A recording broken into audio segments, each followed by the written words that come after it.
Test, test, test. A lot of fumbling in the ball. They don't win this. They don't win this game. Yeah, who was I talking to? I don't remember who I was talking to about the West game. So it was like the one they like a legit game away. Pull it up. Yes. You pull up the stream. 100%. Test, test, test.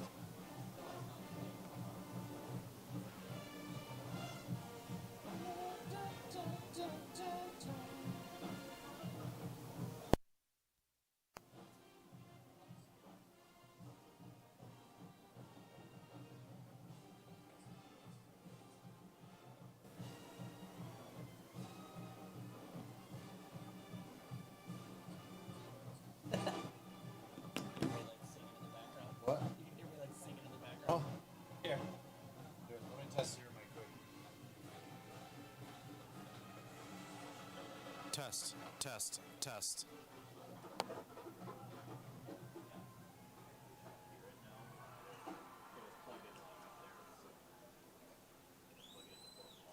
Oh, okay.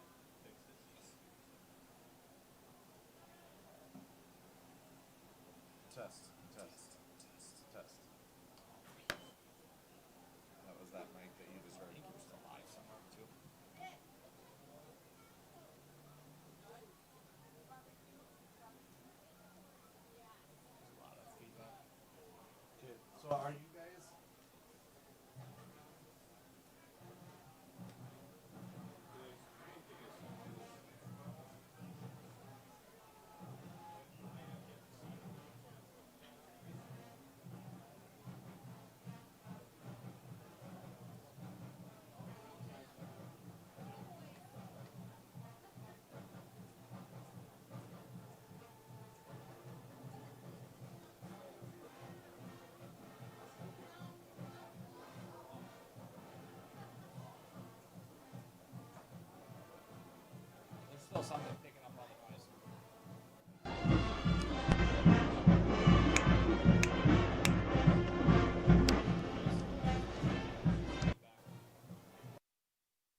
Test, test, test.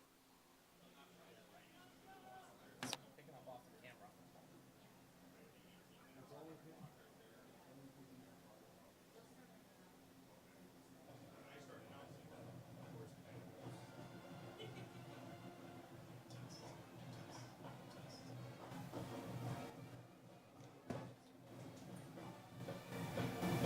Adam.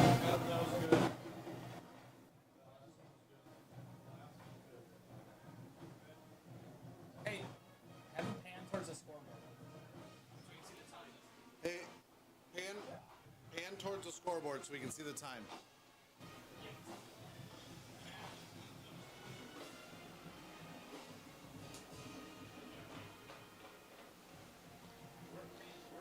Test, test, test.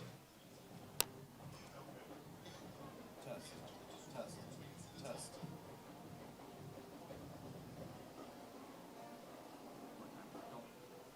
I did.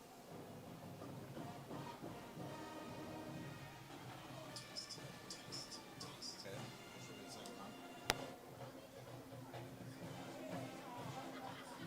Second mic didn't pick up. Test, test, test. We're good. One is good. Soft.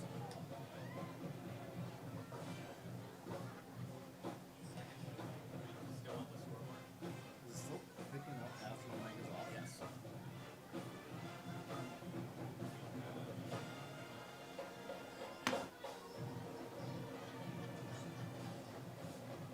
Yeah. It's picking up.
But not our voices.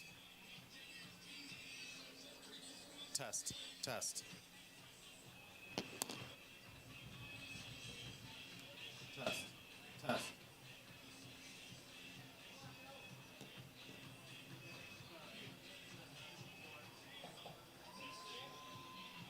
Your background again. There you did. We get everything. What's that? We're gonna get every noise, whether you're muted or not. You're picking up us talking or you're not. Yes.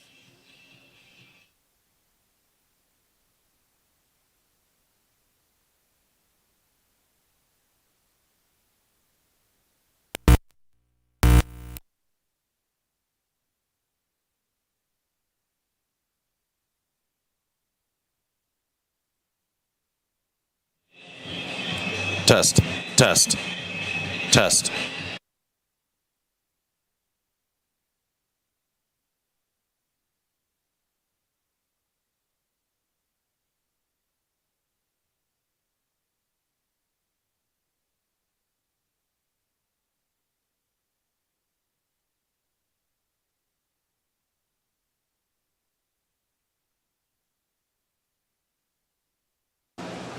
Test, test, test.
sporting events. Attendance at interscholastic activities is a privilege, with the expectation to exhibit positive and respectful behavior. For the enjoyment and respect of all in attendance, your cooperation in demonstrating the high ideals of sportsmanship is expected and greatly appreciated. Thank you for helping us make high school athletics a fun and rewarding experience for everyone involved. Finally, please be reminded that state law prohibits the use of tobacco and alcohol products in the stadium and all areas being used by public schools. Attention Husky fans. Tonight, the North Husky football program wishes to recognize the dedication and sacrifices made by our men and women in uniform that help protect our freedoms and keep us safe every day. At this time, we ask anyone who has served or is currently serving in the armed forces to please stand, and also anyone who works in public safety, fire protection, or emergency medical response, please stand and be recognized. Ladies and gentlemen, please join with all the Husky Nation in showing our gratitude to all of these men and women by sharing in a round of applause.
As the honor guard takes the field.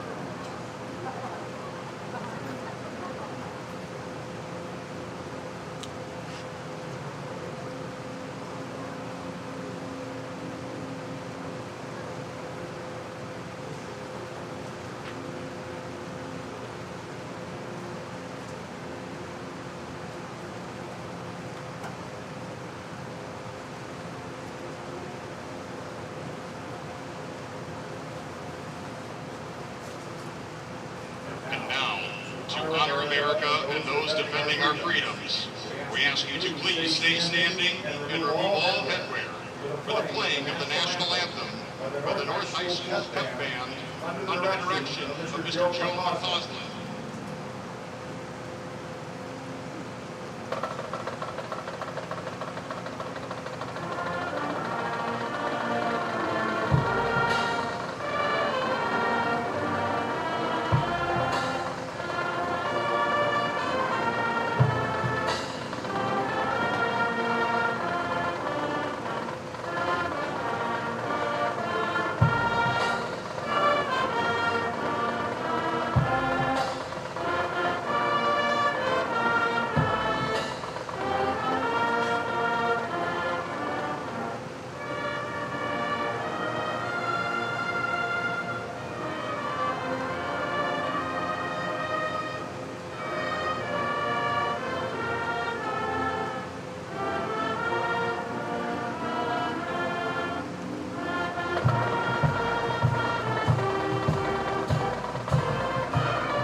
And now, let's meet the starting lineup for tonight's contest, presented by RCU. First, for the visiting Spartans, the Spartans have chosen to be announced as a team. So here are the Superior Spartans.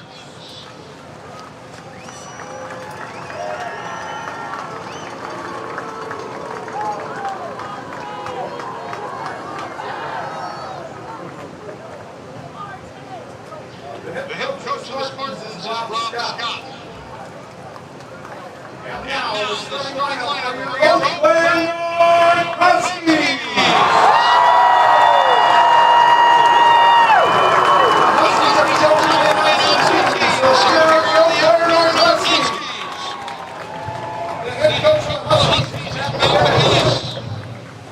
Tonight's officials are David Johannes, Bob Funheller, Dale Carr, Josh Strode, and Dave White.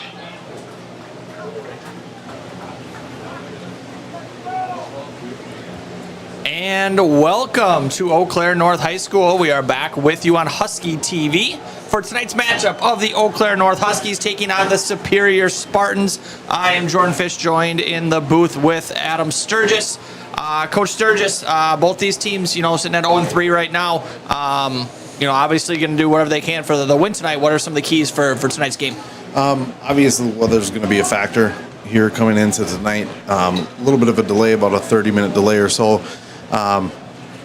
It's really about what coach is going to keep their team focused in the locker room in that delay. But they were out here for quite a bit, getting warmed up, able to go through their full pregame routine and everything. But anytime there's dampness, of course, the fumble Rooskies come into mind. I think we put the over and under at 7 fumbles tonight combined. So it really is going to be about making sure you maintain control of the ball security. And in weather like this, you have to have fundamental football. And if the Huskies are able to do that, I think the matchup bodes well for them. But, we saw the first game of the season, them at Menominee, and they showed a lot of promise there, especially on the offensive side. The last 2 games, they've really shot themselves in the foot a little bit with how they've managed the game and managed the football. So we'll see how they do tonight. The matchup, like I said, is favorable for them if they play a pretty clean game. So the Huskies are going to kick off to start tonight's game. 7:30 on Friday night. And Aaron Solberg will be doing the kicking for the Huskies. Back to return for Superior. Looks like number 2, Maxton Luzach, and I'm trying to pick up a number on the far side there. These are not the easiest numbers to read from Superior, but we'll get a number for you here shortly.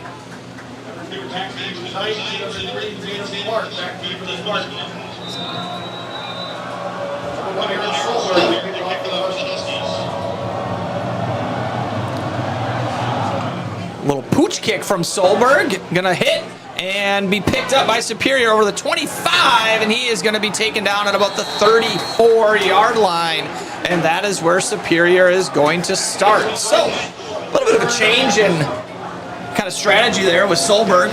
We've kind of seen him be able to put the ball in the end zone, but they went with a little pooch kick there, and Superior is going to start at about the 33-yard line. A lot of times I believe one of their return men is a pretty explosive player, quick and explosive, so I think it's a good way to avoid getting the ball in the hands of a playmaker. In talking to Coach McGinnis, he thought they might have an advantage up front today, but he, certainly recognized that Superior's got some pretty skilled athletes there in that backfield.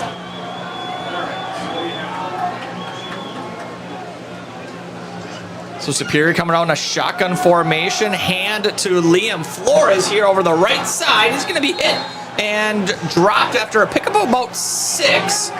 And it's going to bring up a 2nd and 4.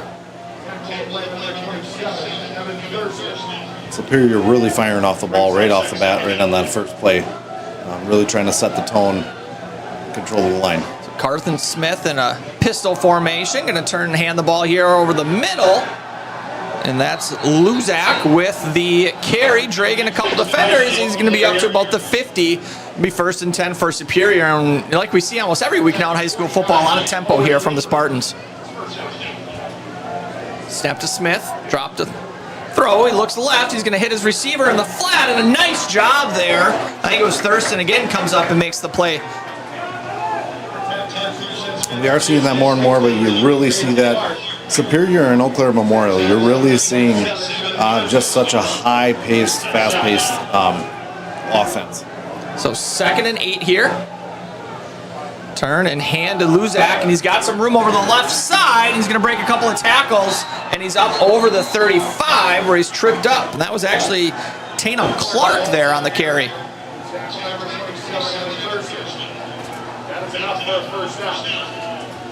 Watching the replay there, Kenton got held at the line.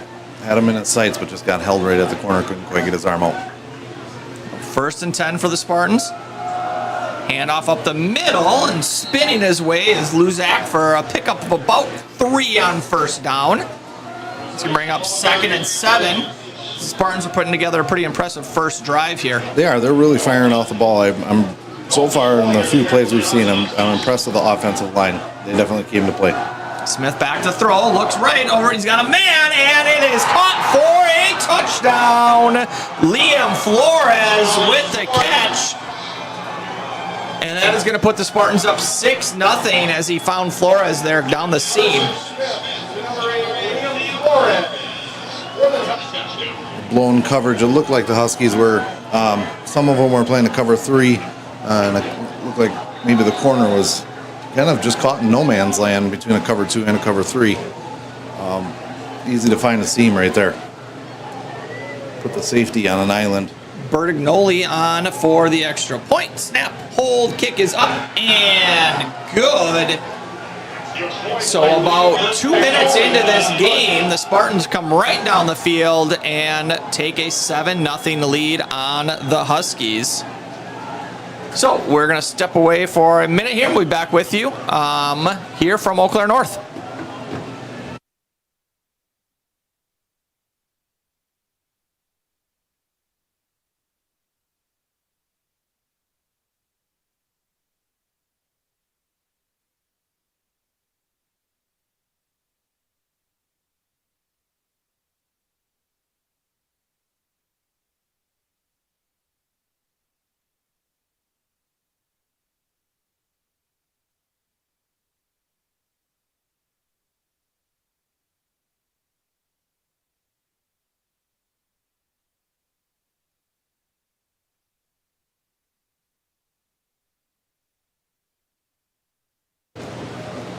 And we are back. So Superior went right down the field there and finished it off with about a 32-yard touchdown pass from Carter Smith to Liam Flores. Now it's going to be the Huskies' turn on offense, and you'd look for them hopefully to answer quickly here, or at least put together a drive and kind of stop this momentum from Superior. Yeah, they definitely need to put something together here and get down end zone preferably, but just something that's going to slow the game down. Because if you get into a track meet with a fast-paced team like Superior, you can get into trouble pretty quick. So Bertignoli with the kick, a little squib, going to be taken by Solberg on the run. And he's going to try to make something out of it. Keeps his feet over the 20. And he's going to be taken down about the 23-yard line. Nice play by Solberg there to get what he could there. Kind of a goofy kick there. Kind of skipped on the wet turf, it looked like. Yeah, not a bad return, considering he got that inside the 10, almost at the 5-yard line. Made a little bit of something out of nothing. So we're going to see the Huskies come out here. Take over 1st and 10 on their own 23. Zach Shipman in the shotgun. Joined back there by Michael Friesen. 3 receiver set for the Huskies. They're going to motion into a little different formation here. Snap to Shipman, hand to Friesen. And he's going to be tripped up over the 25, and he picks up a couple there, and it's going to bring up 2nd and 8. We talked that snap was a little a little out of sorts there, a little high and off to the side. We talked to Coach McGinnis because that seemed to be an issue throughout the season between snap placement, but also just catching the snap by Shipman. And it's definitely something. I mean, they're working on this every single day, putting in reps, changing technique, and making sure they can secure the ball back to the quarterback. Snap to Shipman, hand to Friesen. He's going to look over the middle again and breaks a couple tackles, and he's up over the 30. And that's going to bring up a 3rd and 3 from the Eau Claire North 30-yard line. Oval on the tackle. Brings up 3rd down.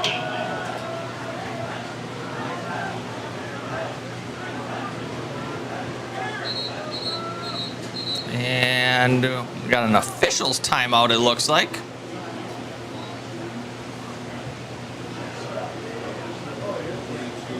It looked like Rob Scott was pointing out something on a Husky player, something to do with their equipment.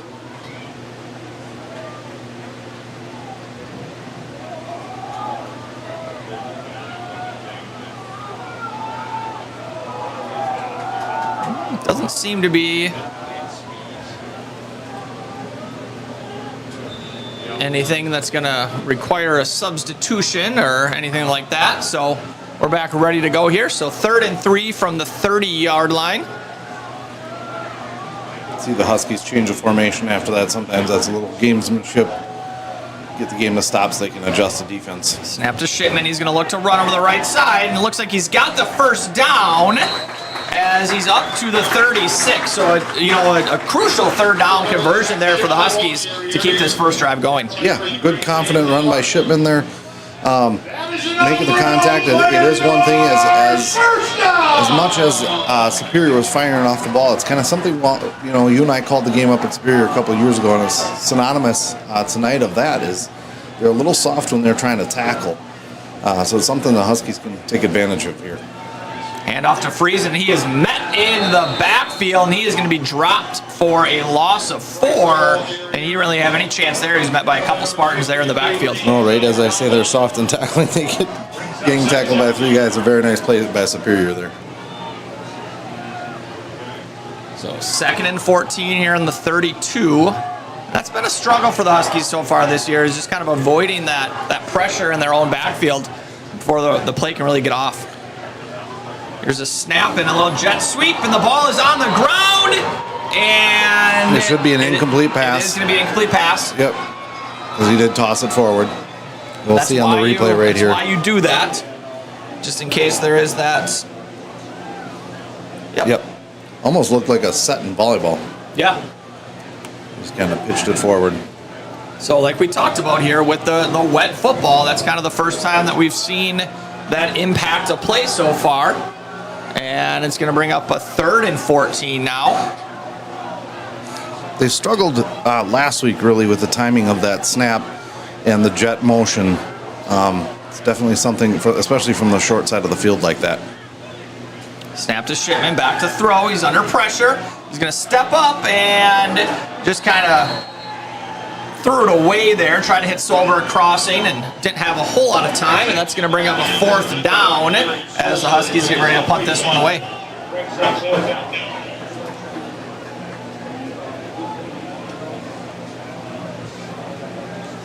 And not sure who he was looking for there. Could be a little bit of a factor with the ball getting a little wet there. So 7:51 remaining here in the first quarter. Solberg ready to kick this one away. Superior's got 2 back deep. There's the snap, and good kick from Solberg. He's going to take a hop, and he's going to skip into Superior territory as it continues to roll.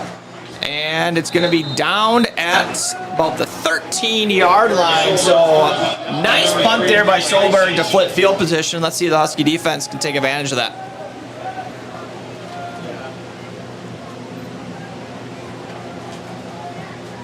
Your North High School Husky Athletic Department would like to thank the following sponsors: ABC Supply Company, Aerial Tech, Allegra, Awards and More, and Bauer Build. So the Spartans are going to take over on their own 13. Already with a 7-0 lead here tonight. So Smith in the backfield with Luzak. Actually, that looks like Clark. The refs are consulting about something right now.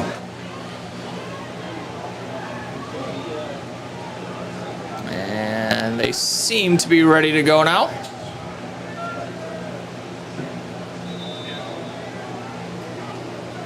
It's a snap and met in the backfield and dropped to Smith. So it looked like a little bit of a read option play there. And nice job by the Huskies to collapse the end there. And that's going to be a loss of about 3 and bring up a 2nd and 13 for the Spartans. Really nice job of the Huskies interior there. Snap to Smith, looks to throw, he's got a man, and it is caught across midfield to the 40, and wrapped up out of bounds past the 30. So a nice pitch and catch there from Smith to Liam Flores again with a big gain, and it's going to threaten the Huskies deep in their own territory.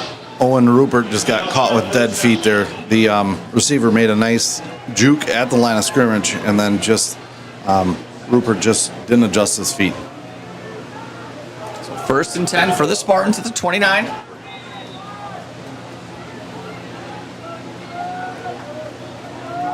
Handoff and met and dropped in the backfield is Clark. So a nice play there by number 54, Brady Andrew, for the Huskies. So it's going to bring up a 2nd and 11. Brady's going to be a fun kid to watch here over the next the remainder of this season. He just seems to improve every single game with a lot of the kids on this defense. They're just young and inexperienced. Smith is going to turn and hand off here to Clark. He's got a lot of running room.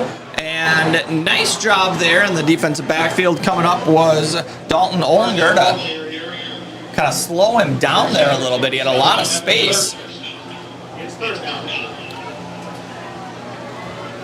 So it's going to bring up a 3rd and 1 on the 20. That looked like a little false start there by Clark, and they're not going to call it. And he's going to break a few tackles, and he is in for a touchdown. And that is going to bring the score to 13-0.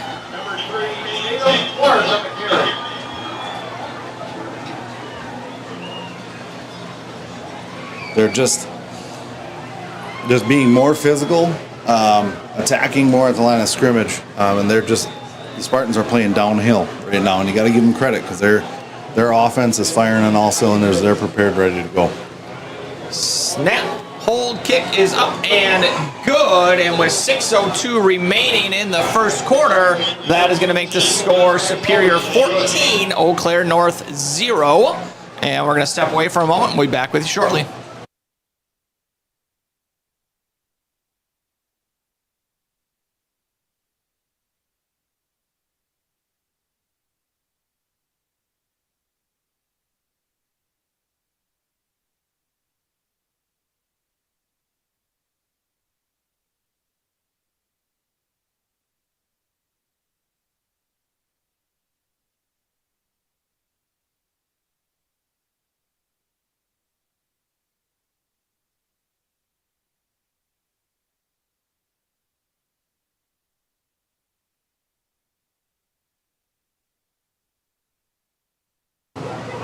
And we are back here at Eau Claire North. So with 6:02 remaining in the first quarter, Superior leads 14-0.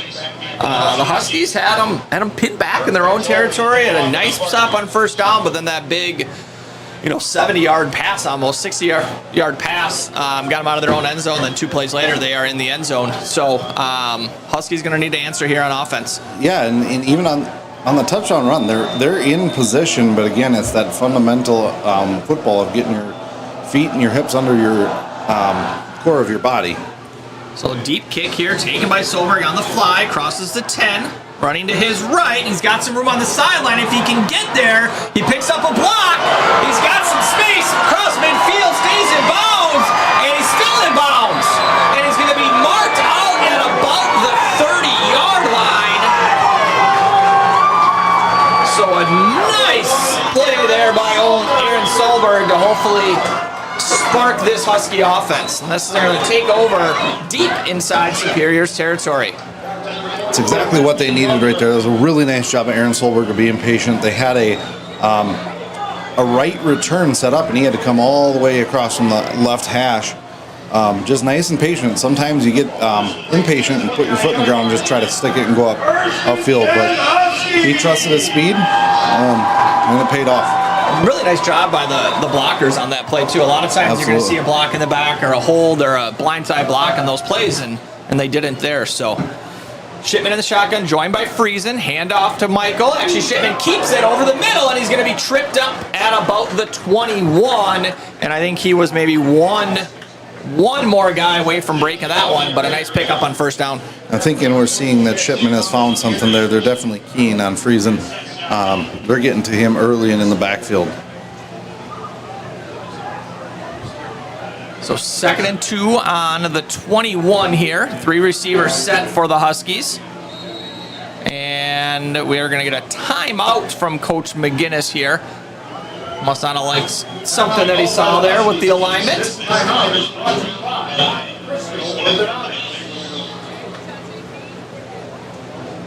You know, we've seen this a couple of times already early in the year with the Huskies. You know, they have a big chunk play like that. They kind of get the momentum, and now it's sustaining that and taking care of the football here and doing what they can and hopefully punch this one in. Yeah, we talked about that when they played New Richmond, about how it's kind of indicative of a younger team or an inexperienced team where you have a big play, whether it's positive or negative, and then you lose focus a little bit and dwell on it a little bit too much. Even if it's a positive play, kind of lose your focus and then you make a mistake. And we've seen that a lot from the Huskies, where it's a big chunk play and then a fumbled snap, or a big chunk play and then a motion that's not timed right. So 2nd and 2 here on the 21.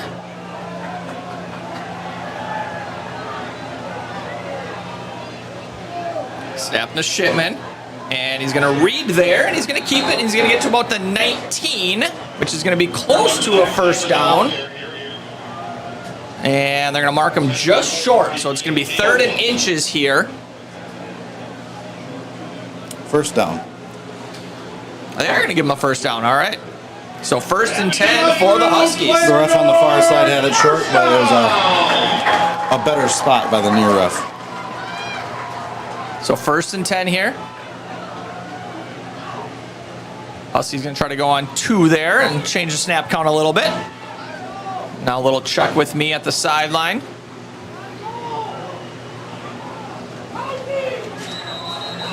And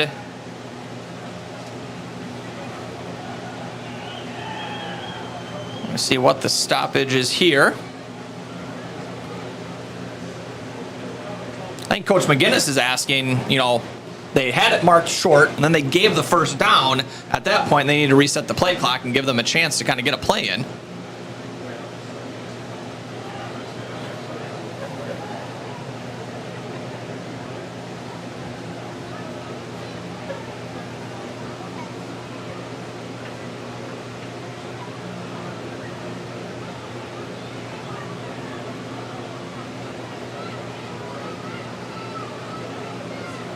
I think Coach McGinnis got his point across.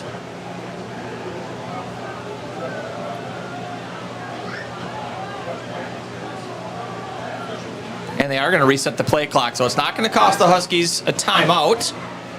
So nice job there by Coach McGinnis arguing his point.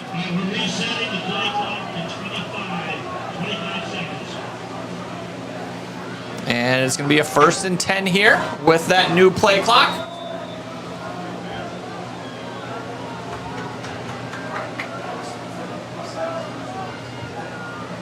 Snap to Shipman, hand to Friesen. He's going to try to bounce it out to the right there. He's going to break some tackles, and he's going to be up to about the 13. It looks like there's space there for Michael to kind of break that up inside the tackle, but he did a nice job of getting through that initial contact to make it a positive play. So 2nd and 5 here on the 14.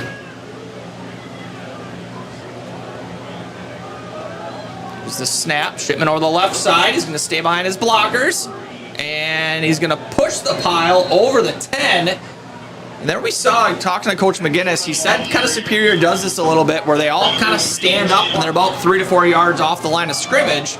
We saw that look there, and the Huskies did a nice job to pick up a positive play. Yeah, and I think this is where Coach McGinnis sees maybe an advantage. They start bringing some of those backers up, and they're a little undersized to be going up against some of the bigger boys. So we're going to roll Shipman to the left here, and he does a nice job waiting for that play to develop, and he's going to sneak inside of the 5 and pick up a first down.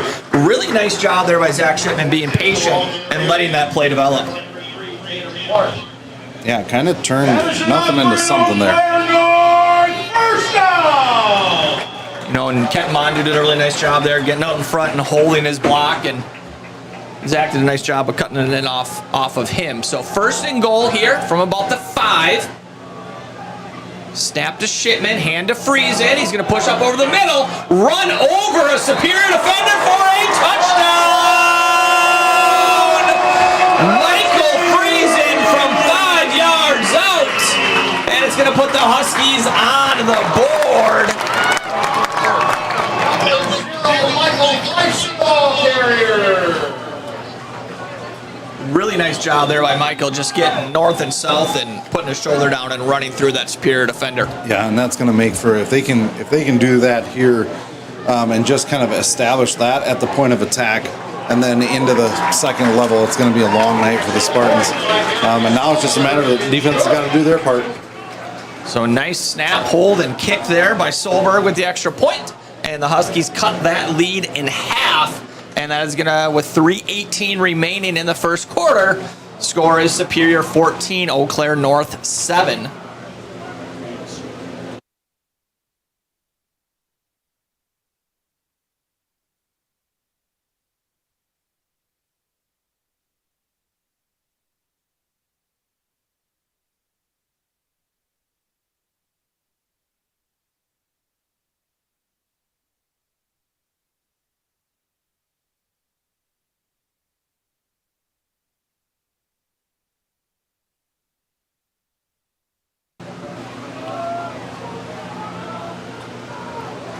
And we're back from Eau Claire North High School here on Husky TV.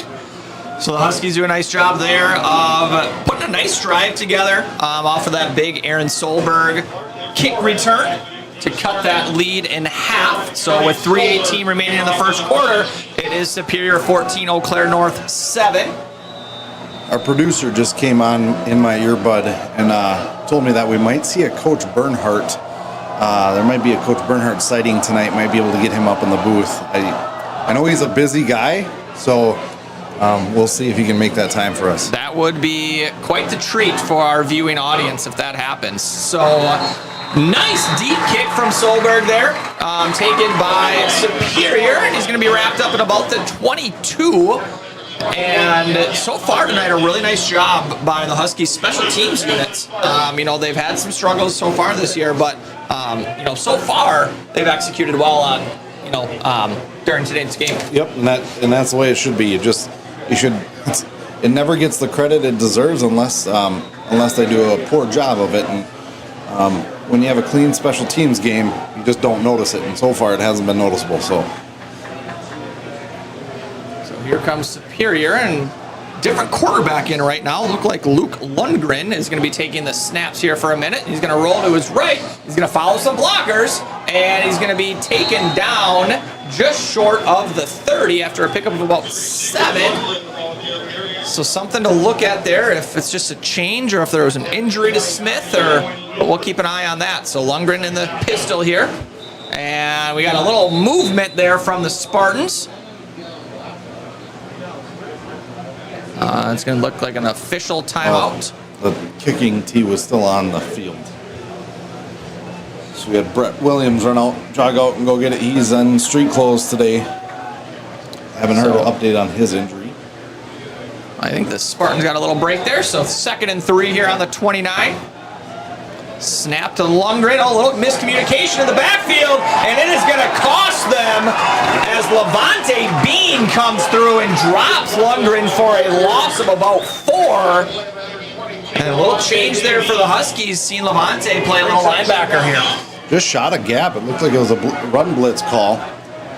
Just shot the gap. Third and Beautiful 7 play. here for the Huskies. Lundgren off the right side. He's got some space, and he's eventually going to be taken down.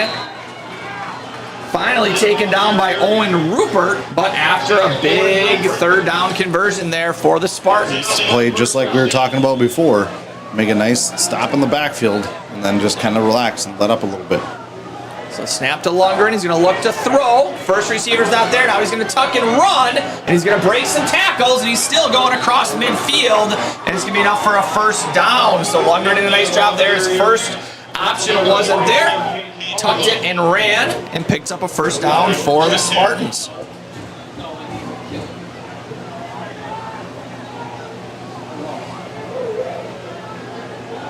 Substitution here for the Spartans. Kind of a little bit more of a spread look.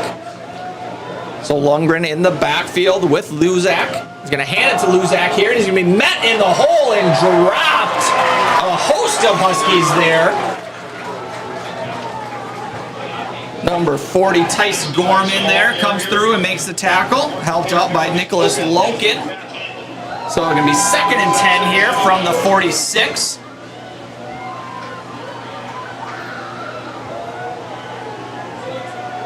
Snap to Lundgren. He's going to keep it here, and he's going to be taken down by Gorman. Nice job there coming around the end.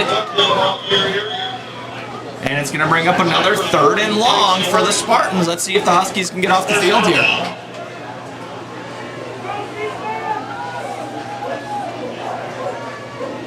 A couple times here we've seen some extracurricular activity from the Spartans that hasn't been called, but Lundgren's going to look to throw. He's got a man over the middle, and it is going to be dropped. I don't see a call yet from the officials. And they're going to say it was a catch.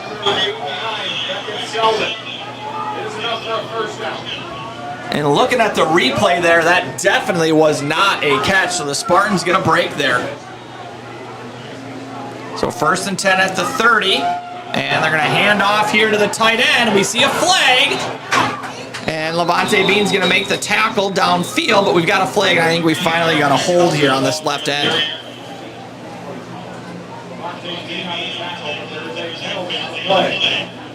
Yeah, pretty easy call. They had Caden Caldwell wrapped up around his left side. Now that's the second time we've seen that. The first time was to Kenton Mondu, and definitely on their radar. And obviously it was the near side on both times. The first time it wasn't called, and I would venture to guess that the North staff definitely made sure that they were paying attention to that if that came that way again. So going to bring up a 1st and 20 here for the Spartans.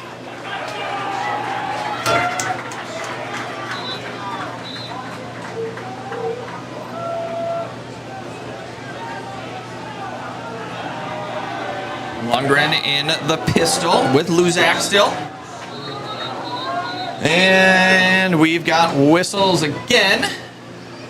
Seemingly for no reason. I believe it's the spot of the ball. He's going to move it up here about a half a yard.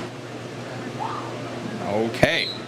Definitely worth stopping the play there again. So, Lundgren in the shotgun pistol, and they're going to get the Huskies to jump. And they're going to give them 5 right back. So it's going to bring up a 1st and 15 here for the Spartans. We've got 22 seconds remaining here in the first quarter.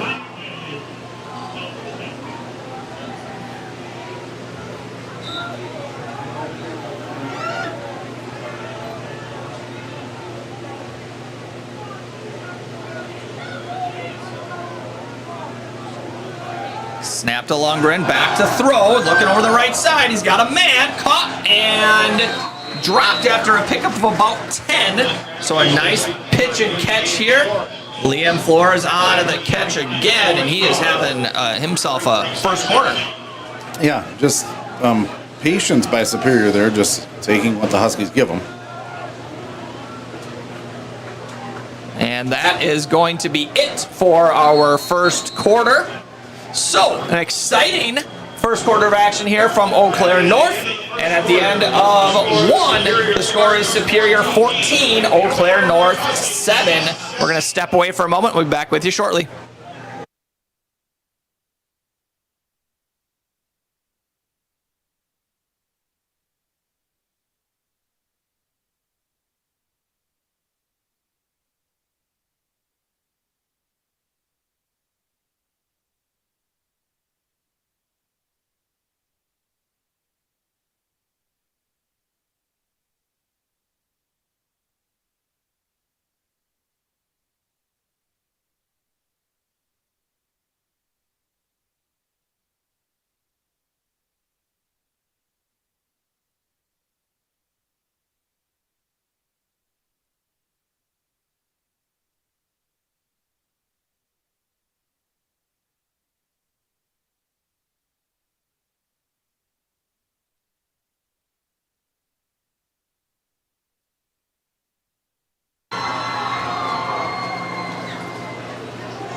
And we are back from Eau Claire North. So the Spartans will have a 2nd and 7 on the Eau Claire North 27 here.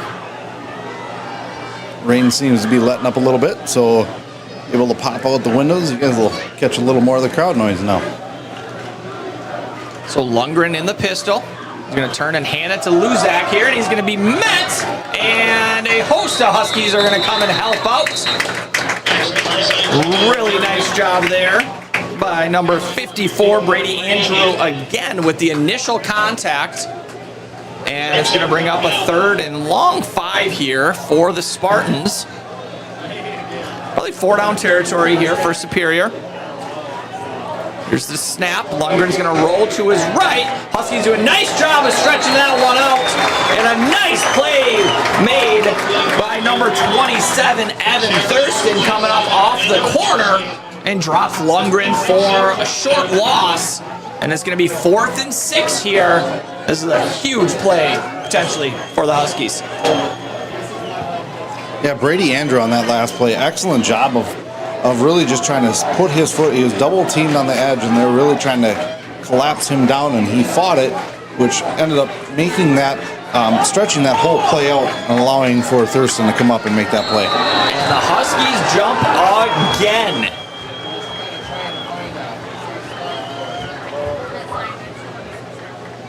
So another 5 yards here for Superior, and that's going to make it a 4th and 1. Something we haven't seen a lot this year is teams going on 2. Kind of a situational thing. There hasn't been a lot of situations this season where the Huskies or another team would have to go on 2. So now up under center, going to be a QB sneak here, and I don't think he's going to fall forward. And with that spot, it's going to be close. And it is going to be a 1st down for the Spartans. So I think initially they had him stopped, and that last little roll was enough for Lundgren to pick up a 1st down. So 1st and 10 here for the Spartans inside the Eau Claire North 20. Snap to Lundgren, back to throw, looking over the middle, and it's going to be incomplete. Off the fingertips there of his tight end. Nice coverage there by the Huskies. They had a couple guys there. Yeah, Evan Thurston with the main coverage, able to stick right on the back. Looked like he got a piece of the ball. It would have been a tough catch, but good defense right in his pocket. So 2nd and 10 here from the 20. Lundgren back in the shotgun here. He's going to hand it to Luzak here over the right side, and he is going to be met in the hole for a short gain. And a much better job of the Huskies on this drive of limiting the big play and in containing the Superior attack a little bit better. Yeah, you're starting to see a couple more Huskies playing downhill. That, again, was Tice Gorman just flying in and bringing a pretty nice, healthy hit there. So, again, you're starting to see him play a little more north and south, literally. So 3rd and 7 here for the Spartans. And we are going to get a timeout from Superior. So with 9:46 remaining here in the 2nd quarter, with the score Superior 14, Eau Claire North 7, we'll step away for a minute and be back with you shortly.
Thurston again. Thurston is having a day.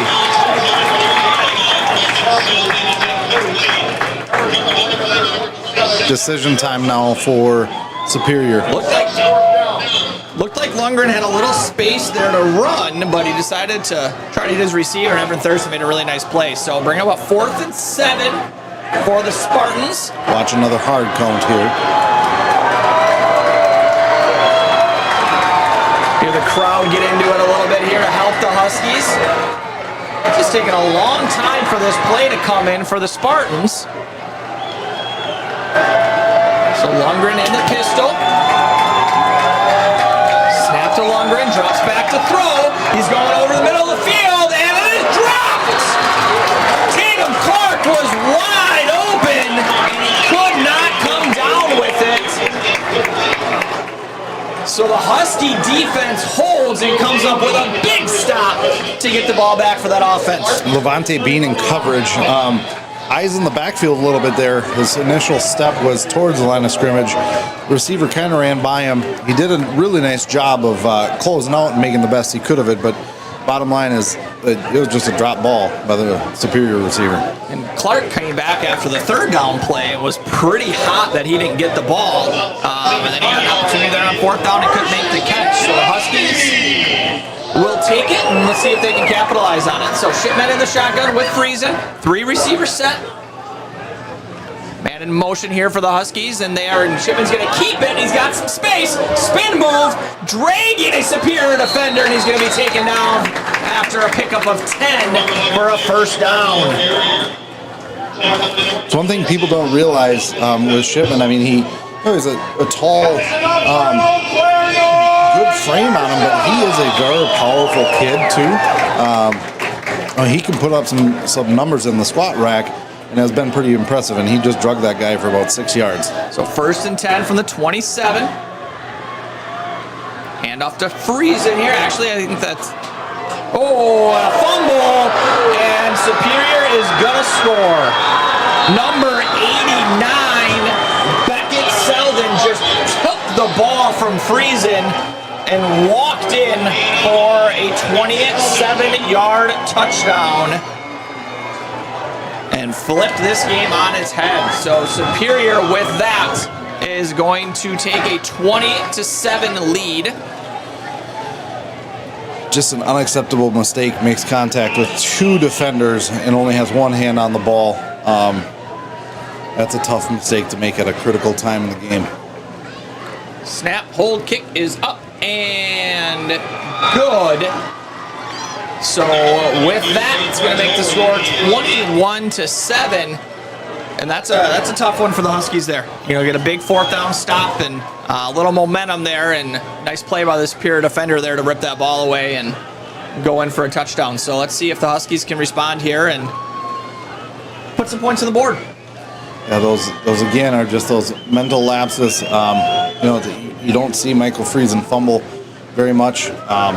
The rain has let up. I don't think the weather was a factor with that one. I think just a fundamental lapse there.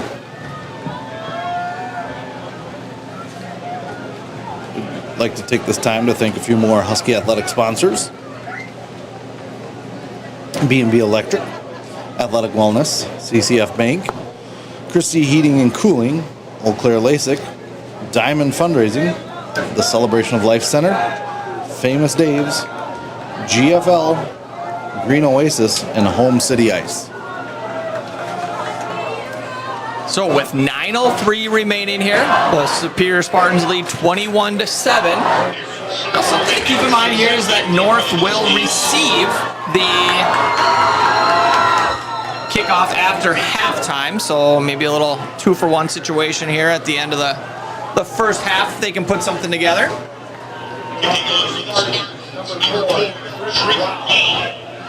Let's see what Superior tries to do here after that last big return by Solberg. I wouldn't be shocked to see them. I wouldn't be shocked to see them adjust here and kick something and try to keep it away from Solberg. And it is going to be a low squib, and it's going to be taken by Nick Tyson here at the 10. He's up the right side. He's got some space. He's going to look for the sideline, and he's going to be pushed out at about the 33-yard line. So a nice return there for the Huskies. That's where they're going to take over 1st and 10. JT Turner.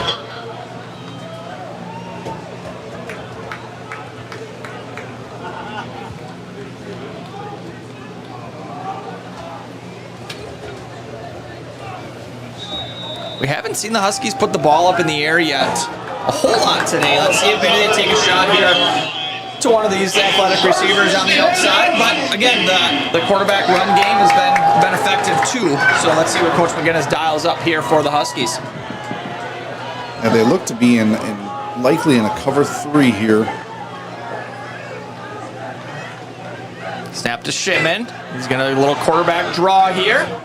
And he's going to bounce it off to the right side. He's still on his feet. And he's across midfield. And he's over the 40. Makes another man miss and delivers a blow after a big pickup there by Zach Shipman. What an individual effort there by the senior quarterback. That again, that's Superior's number 89, Beckett Sullivan. It's kind of that sloppy tackling where you're tackling up high. Is he the one that got the strip on the last one? I think he was trying to do it again there. So didn't wrap up. So 1st and 10 at the Superior 32 now. Snap to Shipman. He's going to run it again. He's got some space over the right side this time. Needs a block. He's across the 20, 15, 10, and it's coming back. So I think Blake Burns there might have held on just a little too long. he was engaged nicely in him, and then he got outside of his frame. The defensive back tried to break away from him, and right at that time, he just didn't let him go. It was most certainly a hold. It's a tough call there on the Huskies, but I think it's still going to be close to a first down. It should have Maybe like a 1st and 1 situation here. Yeah, 1st and 1 or 2. So that is a spot foul, so it's going to be 10 yards from the spot of the hold. Yeah, 1st and 2. Here's a good spot to maybe take a shot. So it'll be 1st and 2 for the Huskies on the 25. So still another nice positive gain there for North. And let's see if they can kind of bounce back from that tough break there and keep this good drive going. You got Solberg lined up on a... And we've got whistles again. They're going to move the chains back.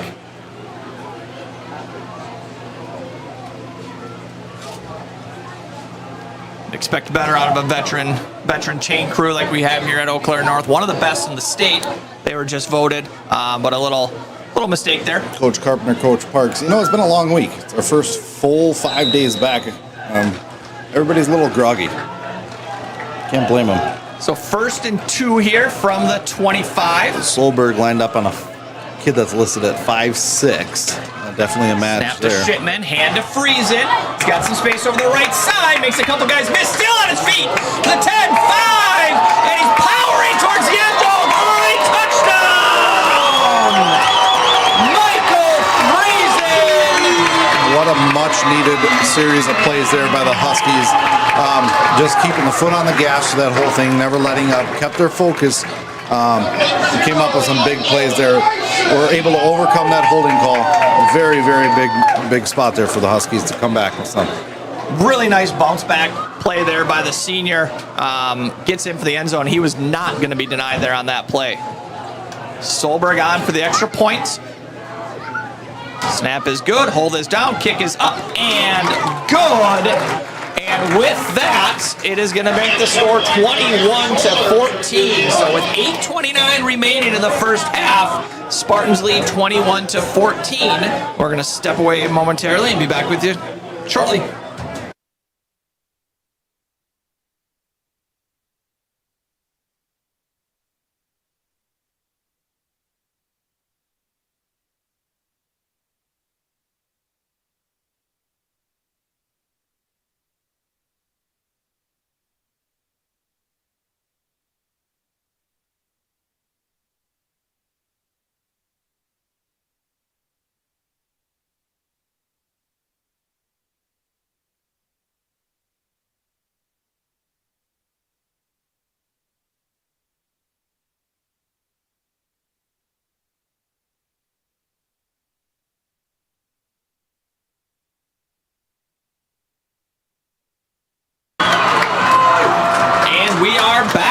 So with 8:28 remaining in the second quarter, Eau Claire North trails Superior 21-14, but a nice touchdown drive there by the Huskies.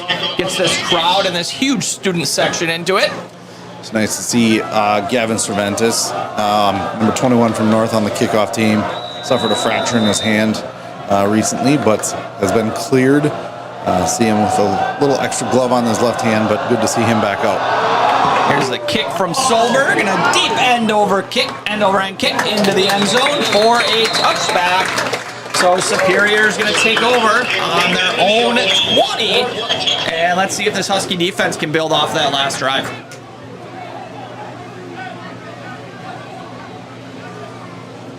Thought I saw some police cars driving by, thinking that was maybe Coach Bernhardt's escort. Hoping it was, maybe. I'm feeling he might be in the hot tub tonight. We might not see him. Maybe in a couple weeks.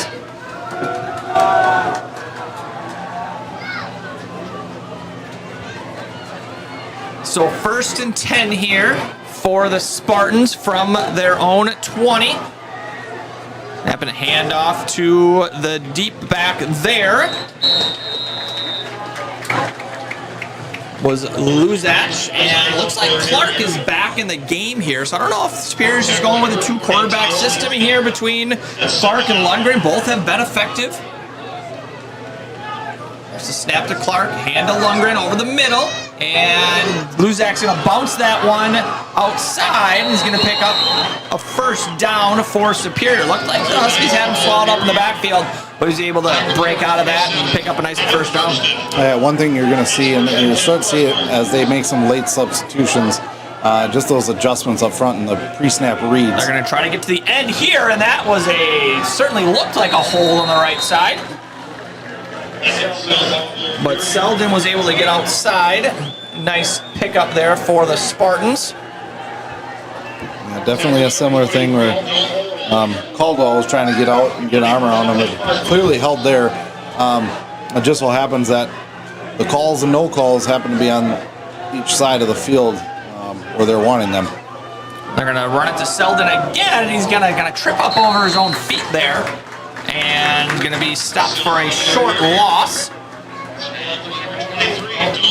It's going to bring up a 2nd and 11 here. Just on the Husky side of midfield.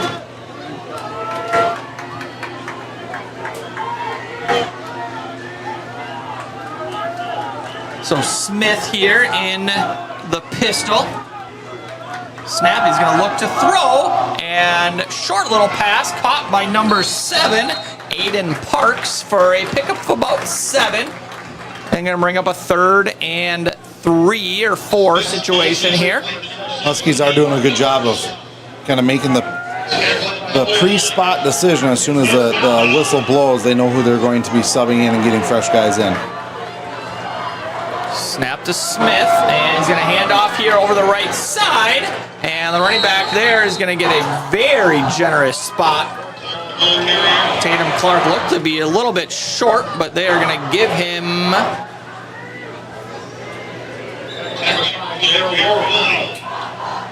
They're going to measure this one. Looked like he was down at about the 39, but they gave him the 38, and it's going to be enough for a first down. Got a couple Huskies getting worked on here down on the training table. Levante Bean was one of them. Let's see, keep an eye on that.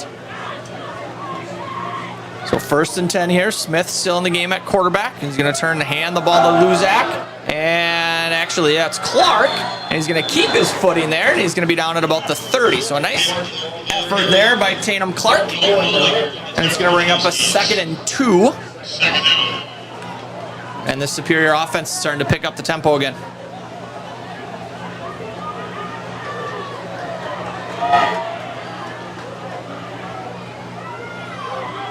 Snap to Smith, hand to Clark. And he's going to have enough for the first down, but not a whole lot after that. But it is going to give the Spartans a fresh set of downs.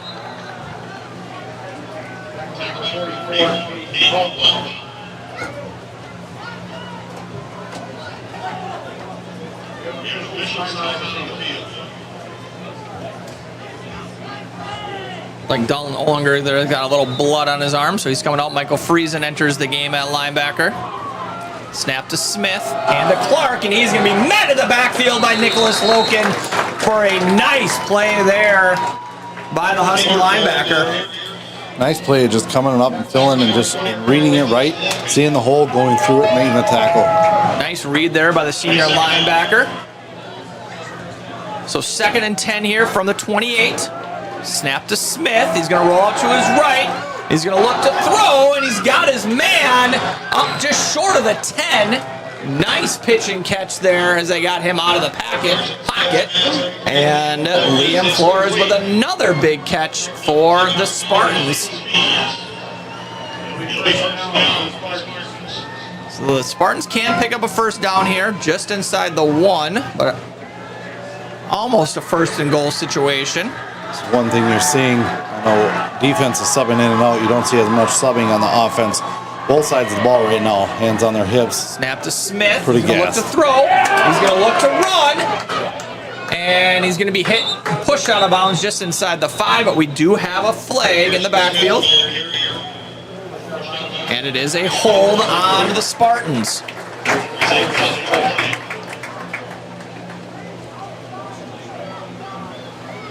Looked like Luzak there just kind of hung on to a free rusher, and it's going to cost him 10 yards.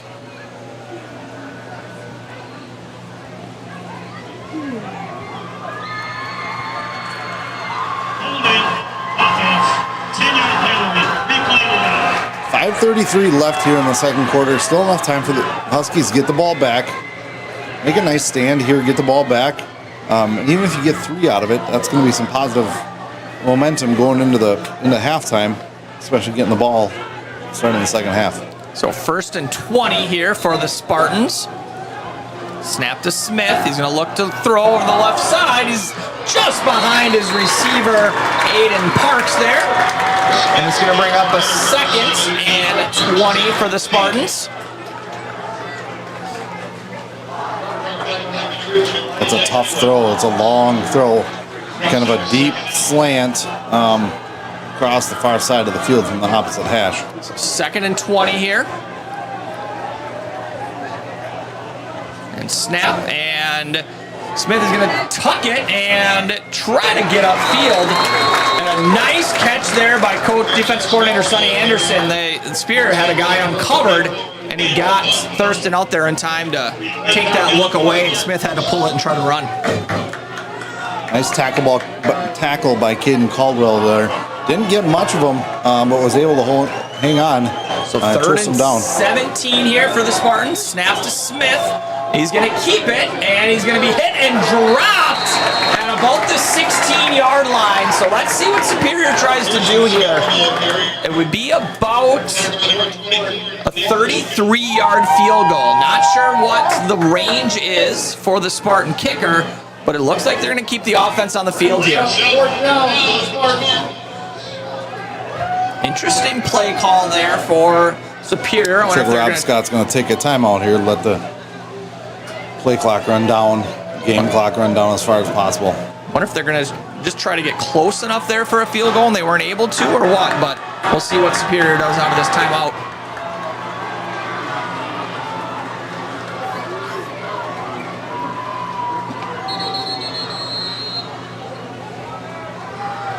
So Superior's going to take their, I think their last timeout of the half. They might have one remaining. No, this is a spot in the field where you really have to be careful on some kind of weird trick play. At this point in the game, there seems to be out of field goal range based on what I'm seeing with the extra points kicked by their kicker. In this instance, the back of the end zone is your enemy for the Spartans. So don't be shocked if you see them come out and try to dig deep into that playbook and find some either trick play or something that the Huskies haven't seen on film yet. You would hope the Huskies kind of have number 8 Liam Flores marked, and another kid to look for here might be Beckett Selden, listed as a 6'4" tight end. He's going to have a size advantage on a jump ball situation here. So let's see what Coach Anderson and this Husky defense have drawn up here. Quick shout out to Miss Colleen O'Leary. I've been waiting to give her a shout out for about a season and a half. She tunes into every single game. She claims it's just to listen to us because we're so good. But we know she's such a dedicated educator and committed, and she bleeds Husky blue. So hope you're having a good one out there, Miss O'Leary. So 4th and 15 here for the Spartans. Again, they can't pick up a first down just inside of the 1. Smith back to throw. He's going to go over the middle, and it's too high.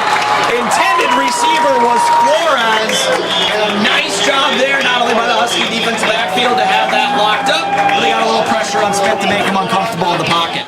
Yeah, that was a big one. You had big old 6'7" Kenton Mandu coming right at you in the face. It's kind of tough to see over the top of anything there. So back-to-back stops there by the Husky defense.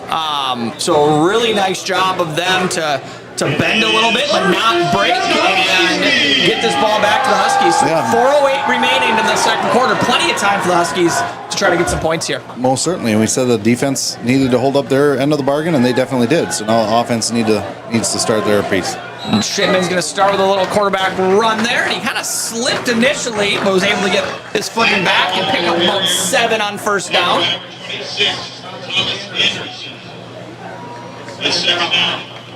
So 2nd and 3. Huskies still have 2 timeouts remaining. 3:40 remaining in the second quarter. Snap to Shipman, hand to Friesen, big hole over the middle. And Michael's going to be taken down at about the 25, and he just tried to bounce that out. It looked like he had a little bit of space right in front of him. Yeah, Michael's getting a little just jumpy, I guess. He didn't need to, just north and south, and there was nobody right up the hash for about 20 yards, and his eyes tried to find the side of the field. So a 3rd and 1 here on the 25-yard line. Snap to Shipman. He's going to keep it himself, and he's going to fall forward. And I think he's going to be a little bit short.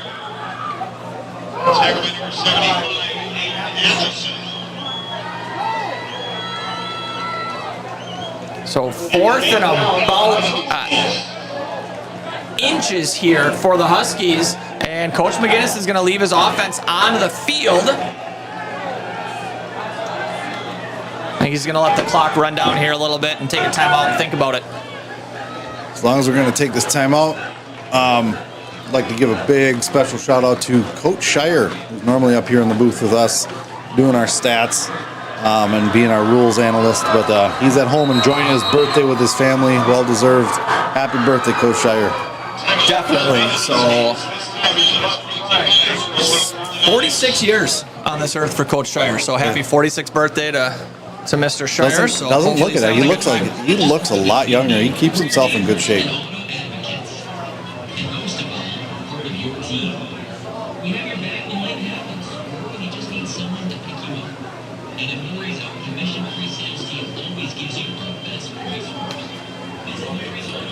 So trying to decipher here who's in this huddle for the Huskies. It looks like the offense is still on the field. And it is going to be the offense.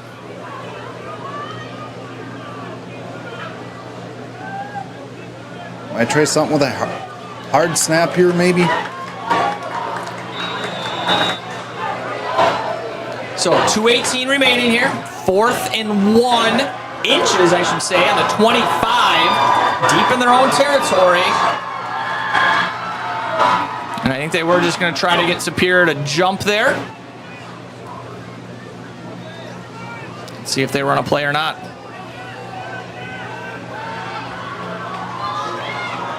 And they are going to run it here with Shipman, and he's got the first down. down, and he's up over the 30, so a gutsy call by Coach McGinnis pays off.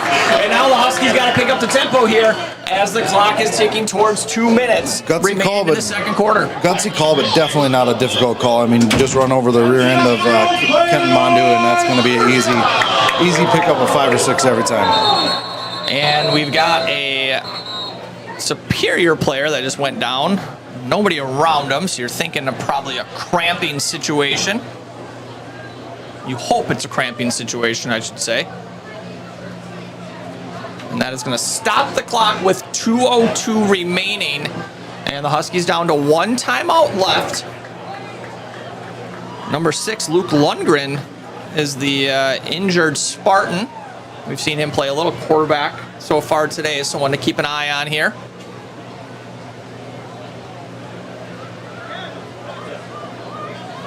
You know, and a benefit the Huskies have that not a lot of other high schools do. You know, Aaron Solberg probably has range to about a 40, 45-yard field goal. Yeah, in this weather, the rain's picked back up here a little bit again.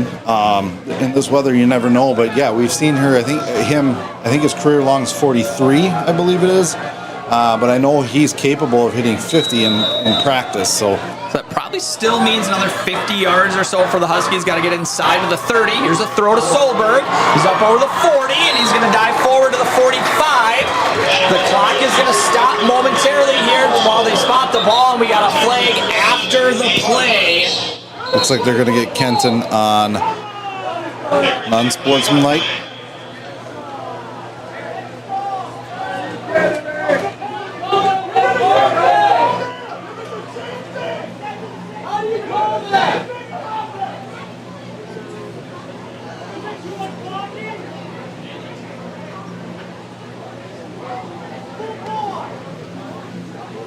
Didn't seem to be a whole lot there after the play.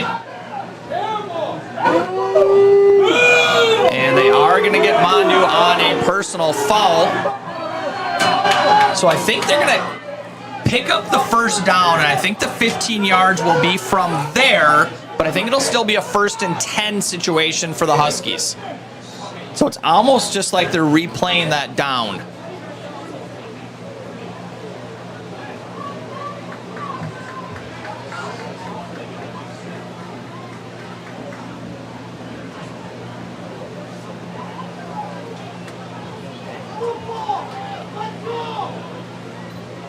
Having a hard time figuring this one out.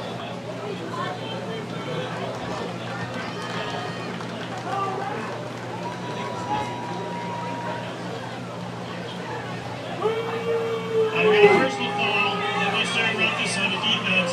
They have to reset the chains. Well, I don't know why it's going back to the 28. If the play ended at the 45, it should be at the 30. It's not 15 yards from the spot.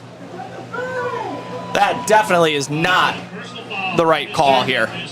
15-yard penalty. Replaying first down.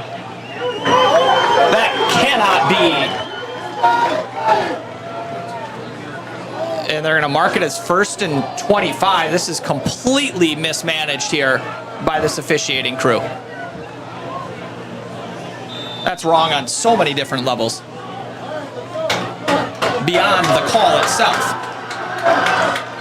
So 1st and 36, they're going to say for the Huskies. I don't think anybody really knows what's going on, but they're going to get Solberg again down the sideline.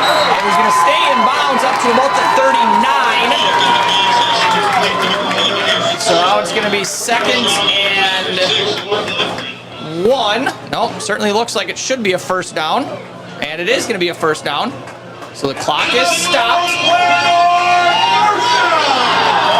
So nice job by the Huskies there to take what the Superior defense is going to give them. Yeah, I think you just dink and dunk for the time being, and then when they do come back up on them, then take a shot over the top. They're really playing off. Snap to Shipman. He's going to look to run here over the right side. And he's going to break a couple of tackles, still on his feet.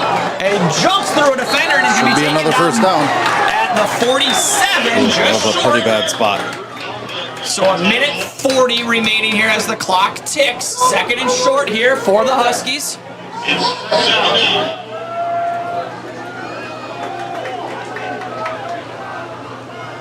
So freezing in the backfield with Shipman. Minute 20 remaining. Snap to Shipman, back to throw. He's got Ty. Now he's facing some pressure, rolls to the right, and he's got a receiver out there, and it's kind of double caught, but it is going to be a catch and out of bounds. He definitely bobbled it on the first try, but was able to secure it and get his feet down. I think that was Blake Burns on the reception.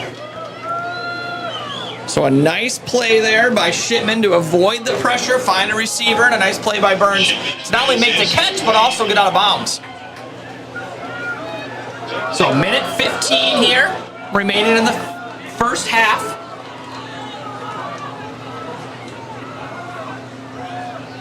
Snap to Shipman, he's gonna roll to his left.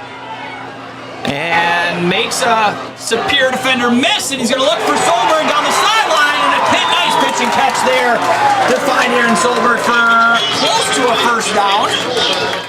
And he did get out of bounds as well to stop the clock. I'm just very impressed with Shipman's poise right now, never panicking, knows his ability and what he can do and the defenders he can get around. Nice little pump fake there just to pause the defender for a second to get around him. So second and short here on the 36. Snap to Zach, back to throw, looking right. He's got some pressure. He's going to throw it downfield. He's got a receiver. And it is Solberg, touchdown. Aaron Solberg from Shipman. What a great job by Shipman just to buy himself just enough time, and that allowed the Superior defense to lose track of Aaron Solberg and just break downfield. And Shipman's not going to have any problem getting that ball that far downfield. Watching that play, his feet are not set. He's throwing across his body, and just the athleticism there to throw the ball about 50 yards in the air, right on the dot to Solberg for the touchdown. Here's the snap, hold, kick up and good. So with 59 seconds remaining here in the first half, the Eau Claire North Huskies have tied it up at 21. What a good piece of football there. Again, talked earlier about the defense needing to do their part when they had allowed too many just drives and scores. They did their part 2 times. Now the offense paid them back. Great momentum going into the half. Now the defense has another opportunity here to make a stand. We know Superior has a fast-paced offense. 59 seconds. They've got 1 timeout. That's plenty of time for them to make something happen. Huskies cannot relax right now. Those are some situations in earlier this year. You know, a call goes against them, a play goes against them, where we've kind of seen, things snowball on the Huskies. We had a couple opportunities already here in the first half, and they've responded each time. So a really nice job by Coach McGinnis and that coaching staff here and the senior leaders on this group to kind of get things settled back down and come out and execute and get themselves, tied right back up in this football game. As long as we're on the shout-out train, I'm going to give a shout-out to Elena, watching from her home up in the Lake Hallie area. So 59 seconds remaining here in the first half. Superior only has 1 timeout left. And like we talked about, with high school football, special teams is so crucial. Last time Solberg was able to kick it through the end zone for a touchback. Let's see what they try to do here. I would imagine he's going to try to do the same thing here on this play. He's got a little bit of a window his back right now from this direction. He is going to kick her deep. Another nice big boot, and that's going to almost go through the end zone on the fly. So a really nice job there by Aaron Solberg. And that's going to start the Spartans at their own 20. So with 59 seconds left, let's see what Coach Scott has decided that, how aggressive Superior is going to be here. And this is where Coach Anderson, and he's done a good job of really learning the game, coming in after Coach Decker, really having to take over and fill some big shoes there. And he's done a really nice job schematically of getting the guys ready. Again, we've seen them in the right spots, and here's where you just kind of got to make sure you have your best of the best on the field in your secondary, ready to go and locked in. So Superior comes out in their spread formation. Wonder if they're going to maybe try to see what they get on these first couple plays. So Carter Smith is the quarterback. Carson Smith, sorry. He's going to drop back and throw. He's going deep and into coverage and almost intercepted there by Mason Thurston. So looking for Liam Flores there. And like you talked about, Coach Anderson had that drawn up perfectly. The corner was in phase and the safety up over the top. Yeah, and a really nice position by Thurston. Just playing out there in center field, making sure nobody's behind him. He's definitely a defensive kid with his hands. We'll see if Superior tries to continue to be aggressive here. What they do, they're going to hand it off here. And stopped short there is Tatum Clark. So 44 seconds remaining. They're going to need to snap it at least one more time. Let's see how quick they go on the ball here. Eau Claire North does have a timeout left, and they are going to snap it. Ball's on the ground. Why? They're going to throw up a flag and call a false start, but the center snapped the football.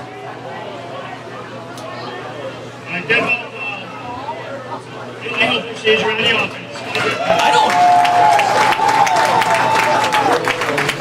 Again, this is where maybe my misunderstanding of the rule book, but that ball is snapped, and that was the first movement. That ball should be live. Folks, you can see that how much we miss Coach Shire up here. I hope his Happy Meal for his birthday was delicious. That is going to stop the clock, though. So 3rd and 12 on their own 18, and the Huskies do have a timeout left, and there is just confusion all over the place from maybe everybody in this stadium right now. Superior motioned out their big, tall tight end, and that kind of sent the Husky secondary into a little bit of a tizzy. Good timeout to use right there, but that does get you into a spot now where if they do stop it short of the first down and inbounds on a fourth down, enforce a fourth down, you're not going to be able to stop the clock. Or rules expert did chime in there, and he said the quarterback was moving before the ball was snapped, so that would be why the illegal procedure was called there. So, but now a 3rd and 12 situation, 30 seconds left here. Superior out of timeouts, but the Huskies still have one, so it's going to be interesting to see what happens here. I would imagine if North is able to keep them from picking up this first down, they're going to spend a timeout to force Superior to try to punt the ball away and maybe take a couple chances here. But we'll see what the Spartans come out in. A little bit of a tighter formation, a 2 tight end set for the Spartans. And they had 12 guys in the huddle. Apparently that's not a rule anymore. But Smith is going to go deep, and it is going to be incomplete. So it's going to bring up 4th down here. Tatum Clark is a little shaken up there after that collision, but another nice job by the Huskies there. A couple of Huskies in the area there defending that pass. Nonetheless, I mean, it forces a punt here with 27 seconds left. Again, we know Solberg's leg. They'll be punting from the 20-yard line. You know, the Huskies really have to make sure to secure the ball in the air so they're not giving up any extra yards and any extra clock. But if you catch this, say it's a 35-yard punt, 35-yard punt, you're going to have the ball right around the 50-yard line with probably 20 seconds or so left on the clock. Just really curious game management there by the Spartans, you know, coming out. Huskies only had 1 timeout. You know, you could run the ball 3 times. If you pick up a first down, maybe get a little more aggressive. But, you know, with a couple incomplete passes there, not only are they going to give the Huskies the ball back, Eau Claire North still has their timeout remaining as well.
Looks like we got a homecoming proposal going on right down below us, or they're getting ready to. Looks like mom's giving the son some flowers, getting some signs ready to go over to the student section and do a homecoming proposal.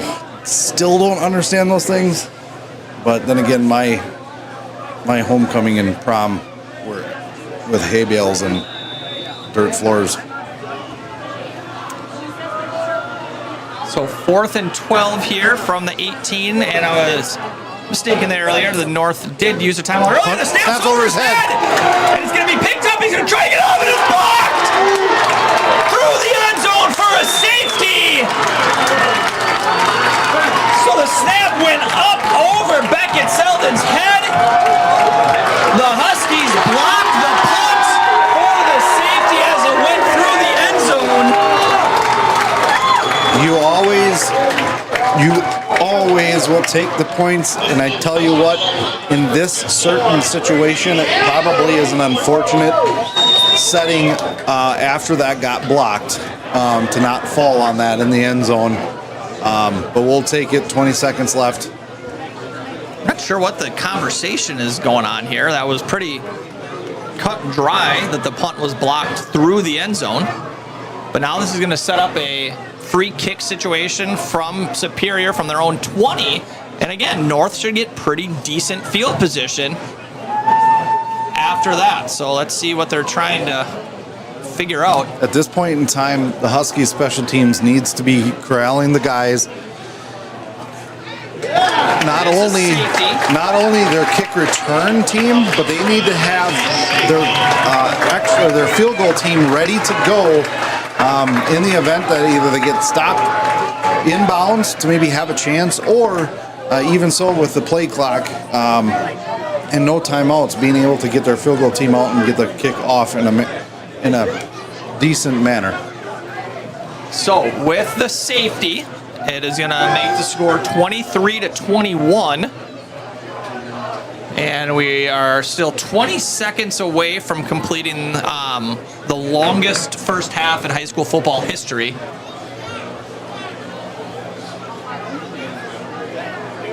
A lot of Good TV news is I timeouts. think my kids will be well in bed before I get home tonight, so. Just the way you planned it.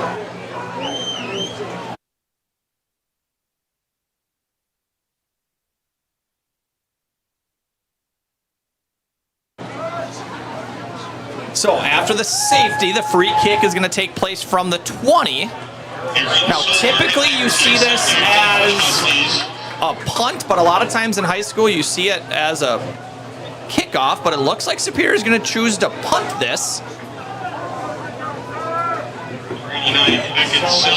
think the Huskies are a little deep right now.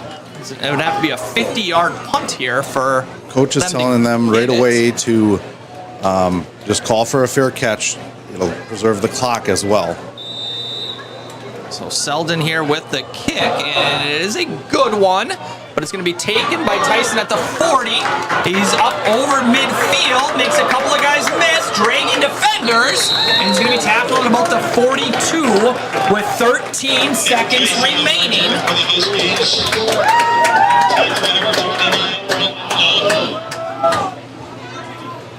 So that is where North is going to take over 1st and 10. Remember, in high school football, the clock does stop after a first down. So I'd look for the Huskies here to try to get a nice little chunk play. You probably need to get out of bounds or a first down to have enough time to spike it.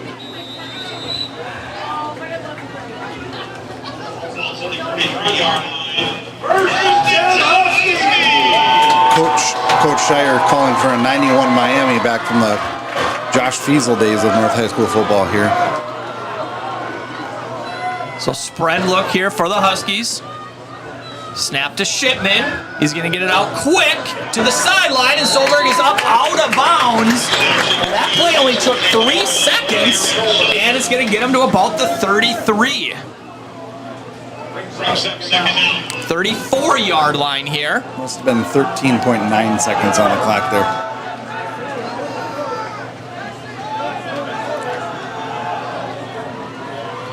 So 2nd and 1 here. Huskies will pick up a first down with any positive yardage here. Just a snap to Shipman. Drop back to throw. He's scrambling to the right, and he's going to get out of bounds with 3 seconds remaining. And they're going to give him about a yard. So 3 seconds left. They are going to send the field goal team on. This would be a 50-yard field goal from here, maybe a 51-yard field goal. Again, we know Solberg has the leg. Just something right away. It's got to come out a little bit lower. Really nice job there by the Huskies with the management there of the clock at the end of the half and making sure they use the boundary. So here's Solberg here for a 50-yard field goal. Good snap, hold, kick is up and a little bit low, and it's going to be short. Came out a little spiral there. But still, that is going to end the first half with the score. Eau Claire North 23, Superior 21. So we're going to step away here for halftime. We'll keep the video rolling. I believe the dance team has another performance, and potentially the band as well. But we'll be back with you for the second half.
And we are back with you from Eau Claire North High School, where the Huskies have a 23-21 lead over the Superior Spartans. And Coach Sturgis, a action-packed first half here, leaves us at this score. Yeah, it was obviously a great finish for the Huskies there. Second quarter, especially the second half of the I kind of lose track of what's quarters because that was a long half. But late there in the first half, the defense definitely stepped it up. You're seeing Evan Thurston just absolutely have a day, flying around the field all over the place, and I think that's picked up a lot of other guys around him. You're seeing that defense really play with a lot more speed and a lot more intensity and just flying to the football. Offensively, they're doing what they need to do. We saw the secondary back off and bail out, and Shipman just took a little 3-yard hitch, and Solberg gained 12 yards. And they did that a few times there and just had a lot of success with that. So you don't need to overthink it. And they definitely did that with this momentum. Really questionable clock management there by Superior to close that out, because they could have easily gotten into the locker room at halftime with a tie game. And they're very lucky that came out with only a 2-point safety and not a full 6 points. So Huskies have to keep that momentum rolling here into the second half and have a really, really good opportunity to do that with getting the ball to start the second half. Yeah, ever since the 6-minute mark in the first quarter, that Husky defense hasn't given up any points. That third Superior touchdown was a defensive one. But like we talked about a little bit earlier, just a really nice job by the Huskies to handle some adverse situations, whether it was that turnover, it's Superior jumping out to a lead, a couple penalties that kind of went against the Huskies, and they answered the call on all of them, and are coming out here in the second half with a lead, and they get the ball. So Solberg and Tyson back to receive. A couple big kick returns, one out of each of them so far today. So let's see what Superior has drawn up here. Receive a second hand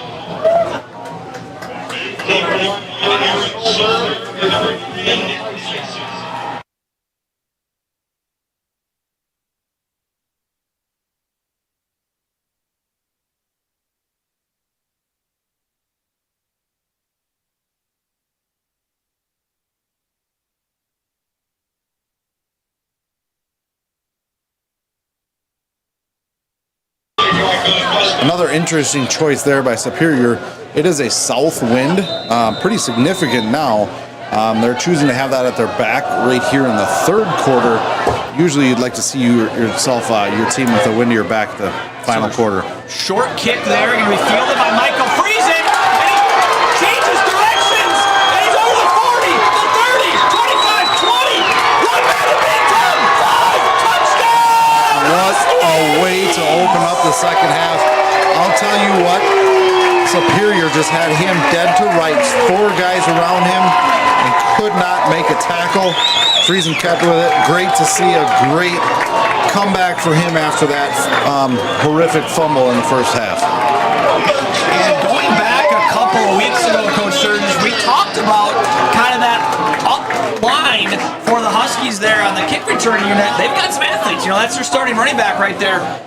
So Superior trying to keep it away from the athletes and kick it short. And Michael Friesen does a really nice job corralling that tough low kick and making a couple nice plays. And there we go for the big touchdown for the Huskies out of the half. And yet again, here we see the special teams a little late to get a guy on, but I mean, they've done a really nice job this week cleaning up some mistakes and just things that need to be tidied up on the special teams. And it definitely has been noticeable this week that they've done that. So snap good, kick is up and good. So 13 seconds into the second half, the score is Eau Claire North 30 and Superior 21. So now let's see if this North defense can answer the call once again.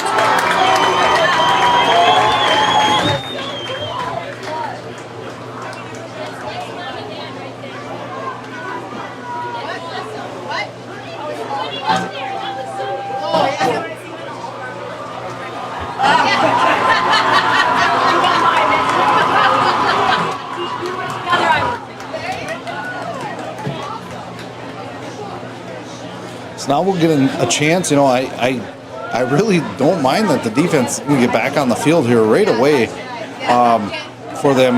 You know, 13 seconds in, especially the way they finished that second half with the 3 straight stops.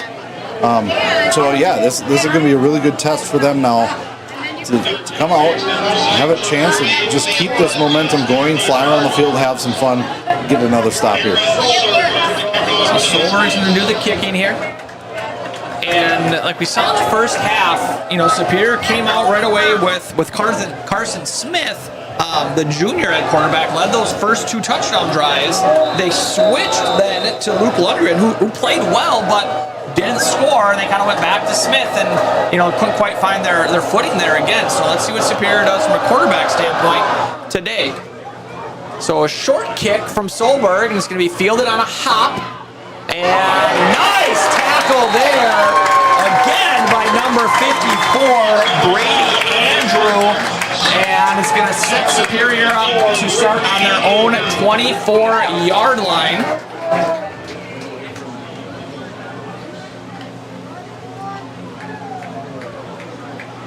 So the Huskies electing for the short kickoff there, and that worked. Nice coverage there, and a tackle by Brady Andrew. And it looks like it is Carson Smith as quarterback here, and it is. He's going to hand off there to Maxton Luzak.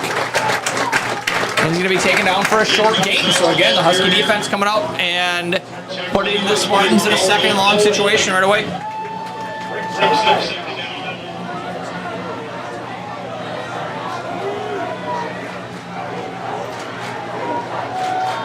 So 2nd and 9 here, snap to Smith. He's looking over the right side, and a big hit.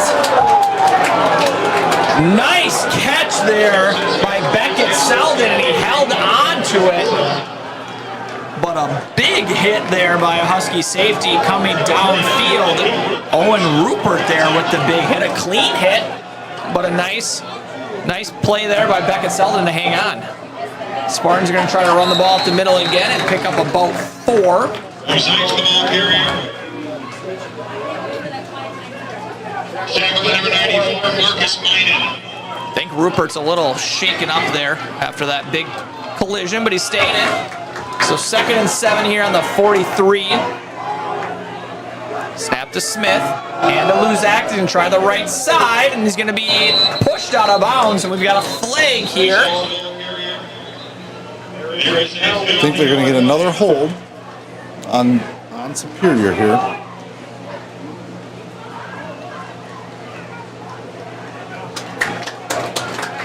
And it is, looked like on the interior there, Sam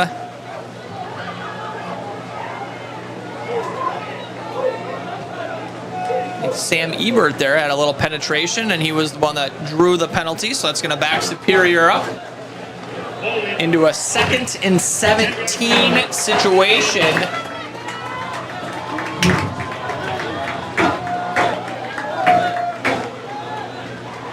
Kind of seeing this from Superior now. A lot of their guys play both ways as well. They're young. This fast-paced offense takes a toll on them too, on both sides of the ball. Snap to Smith. He's under pressure right away, and he's going to be taken down for a sack. Number 24, Nicholas Loken comes in with the big play. It's the 2nd or 3rd time we've seen Nicholas Loken in the backfield making a big play for the Huskies. We're going to bring up a 3rd and 25 here for the Spartans. And the Huskies here just got to try to keep everything in front of them. Just a nice little gap blitz there. I wouldn't be shocked if you see something like that again. Huskies bring pressure again. We're going to hand off to Luzak. He's going to run through it. Ball's out. And it's going to be recovered there by the Spartans. So number 8, Liam Flores there, picked it up, and we've got a Spartan down. And I think that was the ball carrier. Big hit there from Mason Thurston that loosened the ball. Evan Thurston, I apologize, with the big hit there that jarred the ball loose. That is Maxton, who is down. He is clearly their go-to explosive player out of the backfield. Does their kick returns too. Good-looking athlete, so hopefully he's okay. Looked like he kind of walked off on his own power at least, so and just be banged up a little bit, but was a big gain for the Spartans there. Got a lot of that penalty yardage back plus some, so it's going to bring up a 4th and 8 on their own side of the 50, and let's see what Coach Scott decides to do here early in the second half, trailing by 9. Just really have to be watching for any type of a fake. Looks like the offense is going to stay on the field. Yep, it sure is. Number 4 in the backfield now, Trip Rowe. I wonder if there's a little bit of a quick kick here, and it is. Whistles are blowing.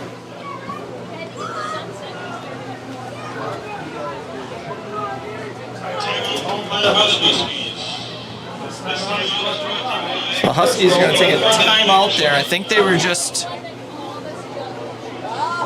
little miscommunication there. What was going on? I caught off guard with the different alignment there from the Spartans. So hopefully that timeout doesn't come back to bite them.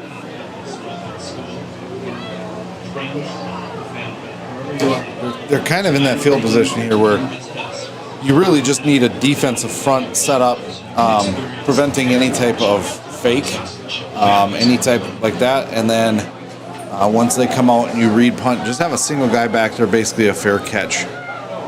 Not a bad idea to take that time out there. You know, Superior comes out, a different look, different punter, you know, so just kind of. When in doubt, you don't want to give something up. It's a pivotal point in the game to maintain the momentum for the Huskies. I think even at this situation there, they got Solberg back as kind of a deep safety. And now Superior looks to come out in a little bit more of a traditional punt look. I saw this long snapper taking quite a few snaps at halftime. Bless you. So Beckett Selden back to punt. Better snap this time, and the kick is away. Drive Solberg back, and he's going to catch it about the 15, and he's going to bring it up over the right side. He's going to be tackled at about the 30. But a really nice job there by Aaron Solberg, just catching the ball, getting upfield, and picking up a little bit of positive yardage. Something we saw them struggle with in the past is letting the ball bounce, losing a lot of field position there, but steady hands by Solberg starts them out in fairly good field position. So it looks like Tice Gorman for the Huskies, a little banged up. He's limping, got a big ice on his ankle. Hopefully nothing serious there for Tice, contributor on both sides of the ball for the Huskies. So the Huskies are going to start here on offense. Shipman in the shotgun, joined by Friesen. 3-receiver look. Here comes Tyson in motion. They're going to give it to Friesen off the left side. He's going to run through a couple of tackles, still on his feet as he gets to the outside. Turns the corner as he crosses midfield, and is going to be tackled up over the 45. Really nice job there by Michael Friesen with a big gain. Number 89 of the Spartans is down Beckett right now. Selden. Their big tight end plays some defense. He's their punter. Quite see what happened there, but it seems to be quite a bit of pain. Hopefully just a cramp situation. It is, even with the rain earlier, and once that kind of cleared out, it's a nice night, but still pretty humid. And like we talked about, a lot of these Superior kids going both ways. It's always a tough trip, too. You know, you think about, I think Superior came down all together here. Their freshmen played at 4. You wait through a weather delay, you know, kind of out of your routine. It's been a long day for a lot of these kids. You're already past 10 o'clock, or up 9:30. So, wouldn't be surprised to see a few more Spartans cramp up at some point today. Looks to be walking off with a little bit of help there, so hopefully he's going to be okay. But another big gain there by Michael Friesen. You know, ran through a couple of arm tackles, and he's a kid you're not going to take down with arm tackles. So big gain there for the Huskies. They're going to continue this drive here with a 45. You're starting to see Superior just kind of wear down now a little bit.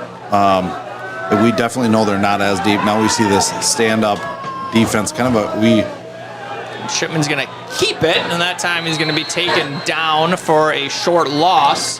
Us Packer fans remember that as a psycho package. I think there's that Dom Capers that used to do that. Just 5 guys standing up, all kind of I think so. roaming around. Everybody's favorite defensive coordinator from years past. 2nd and 11 here from the 46 as the Huskies are going to run a guy off, and now it's going to be a flag. You remember when Superior did earlier, it wasn't, but now it is, so that's going to back the Huskies up 5. Illegal substitution. Offense.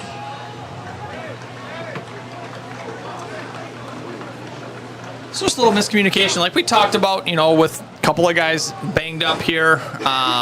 Maybe a little bit of confusion there on packages, but it's going to make this one 2nd and 16 now. Huskies are back on their side of midfield.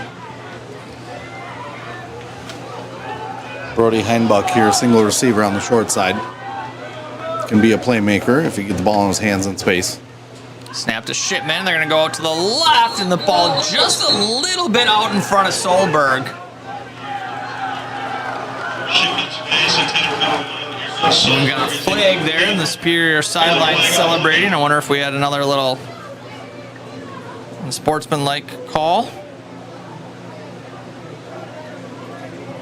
Nick Tyson got caught with a little extra action there, and officials are going to discuss this.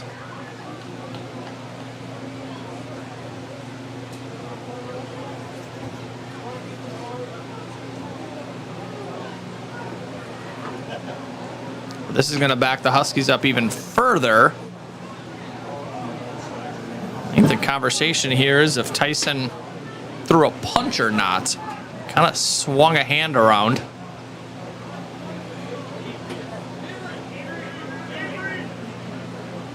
I got dead ball. Unsportsmanlike conduct on the offense. Down counts. 3rd down. So an unsportsmanlike penalty on Tyson, and he's going to come off. So that's going to back the Huskies up even further. So go from a 2nd and 9 situation, and now we're all the way back to a 3rd and 31 after you tack on the 15. So here, if you're the Huskies, I think you just try to get a little bit of positive yardage and hold on to the ball and punt this thing away pretty quick here.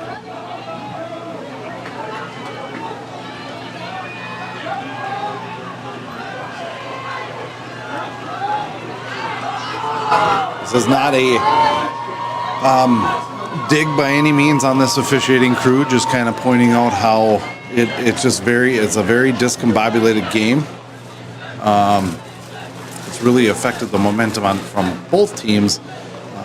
Just a lot of debate. We know for a fact that they botched the personal foul call in the first half on the Huskies, basically giving Superior an extra 8 yards. They just don't seem to be on point tonight. Doing the best they can with what they got. But sure making for a long game.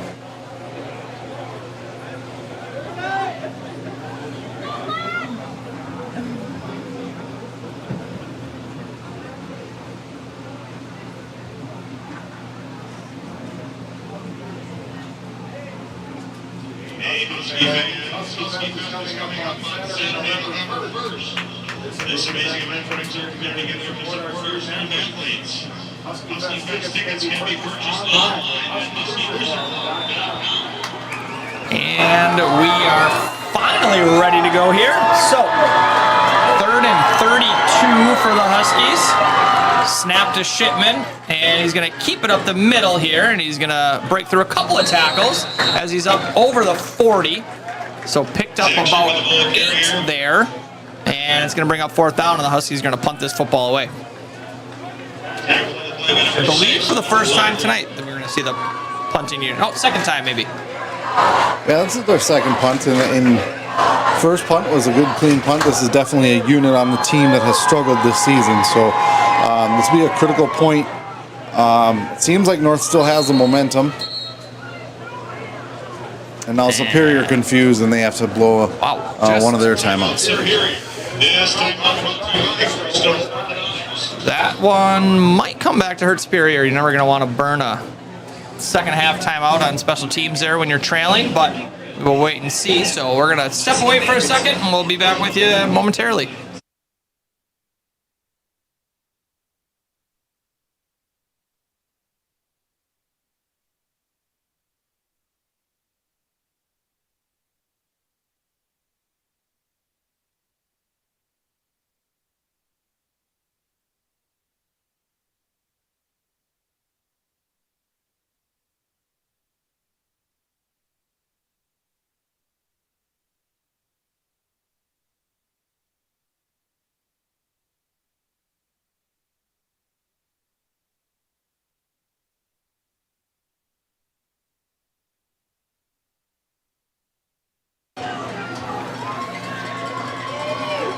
And I think we are set to get back and started here. So Huskies here to punt the ball off. Snap to Solberg, and low kick, and it's going to get a nice little roll for the Huskies. Superior guy there is standing very close to the ball, but it's going to get down at the 15 by Nick Tyson. So a nice kick there from Solberg, and going to pin the Spartans back inside their own 15 where they will take over. So again, with 7:36 remaining in the third quarter, the score is Eau Claire North 30, Superior 21. So last time Superior had the ball, we saw Maxton Luzak, their starting running back, leave with an injury. Looks like he's back in. I don't see Beckett Selden out there, though, the big tight end, so we'll wait and see. Here's a nice run by Luzak here over the 35, and the flank comes out real late. But I think it's going to come back. Their left tackle, we've seen that multiple times. He's cramping again, it looks to be. But we see their left tackle just get their hands outside the left shoulder pads. Really easy call for the refs to make. You can actually see just the jersey coming off of Caden Caldwell's back there. So as the play was already past him, but that's going to come back and negate a really nice positive play there for the Spartans. And what that tackle's trying to do is he's trying to get around to the outside edge of our end. In that case, it was Caden Caldwell. To seal that edge and get the ball carrier outside of the edge and down that seam, especially if they can do that on our defense, the way it matches up and the way it sets up, that's a big victory for them. But the unfortunate thing is the Huskies know that, and they're countering that, and they're really fighting back at that. So anytime that our end is going to be driving out and trying to get to the outside to contain the corner, that's where Superior is having to hold, and it's pretty obvious. So it'll be a first and should be a 1st and 20. Oh, maybe a half the distance to go. So first and about 16 or about a 1st and 17 or 16 here, and they're getting ready to start play as the injured player is still being helped off the field. That's going to be one that stings for Superior if he's unable to come back in. I know the first time he went out, he kind of jogged off. This looks to be a cramp again, but he's definitely not looking very nimble going off the field this time.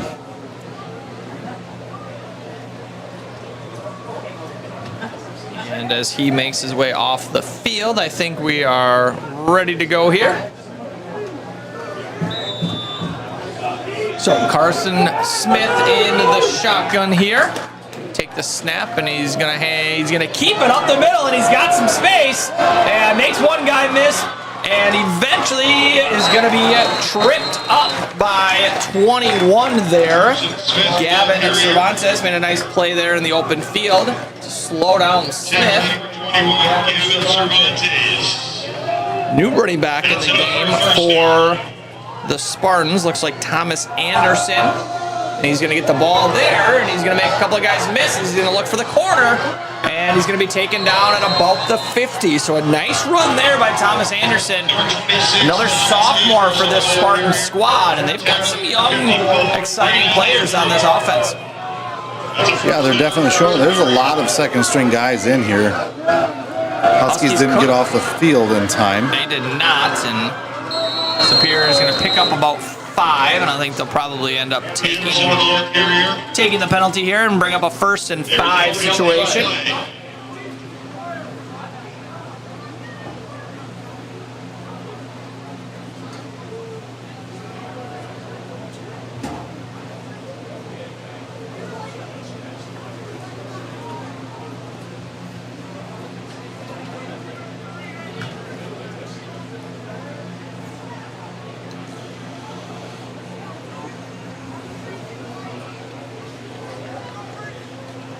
I think this would be a pretty easy one to figure out.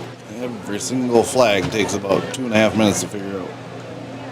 There we go. All right, illegal substitution on the defense. 5-yard penalty, and 1st and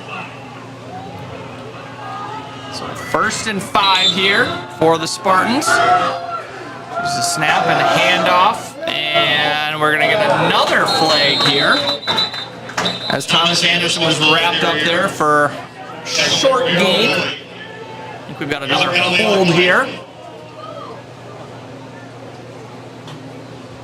And it is. This is going to back the Spartans up into a 1st and 15 situation with 6:50 still remaining here in the 3rd quarter.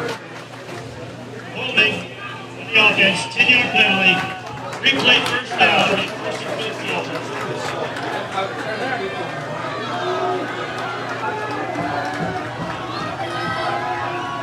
So 1st and 15 for the Spartans here on their own 46. Carson Smith here in the pistol, joined by Thomas Anderson in the backfield. Snap, and Smith's going to drop back to throw, looking over to his right side. He's got his man, and he's going to be up near a 1st down. So a nice pickup there for the Spartans. Very soft coverage there by the Huskies. Just trying to prevent anything over the top. Willing to give that up. Hand off to Anderson here, and he is nowhere to run. He's going to be dropped for a loss, and it's going to bring up a 3rd and 1. You know, this is a big point of the game here. You know, Huskies lead by 9, but a score here puts this thing right back into a 1-score game. Snap to Smith, turn hand to Anderson, and he's going to be stopped after a pickup of about 2, but that's going to be enough for a 1st down. We're starting to see the Huskies here sub a little bit more frequently defensively, keep some of those guys fresh. Luzak is back in the game for the Spartans, so that's good to see. Snap to Smith, drop back to throw. Looks right, nobody there. He's got some room to run, and he is on the left side to the 20, and he's going to step out of bounds at about the 21. So nice job there by the Huskies to take away that 1st option, but Contain kind of broke down. He was able to pick up a whole bunch of yards scrambling to his left.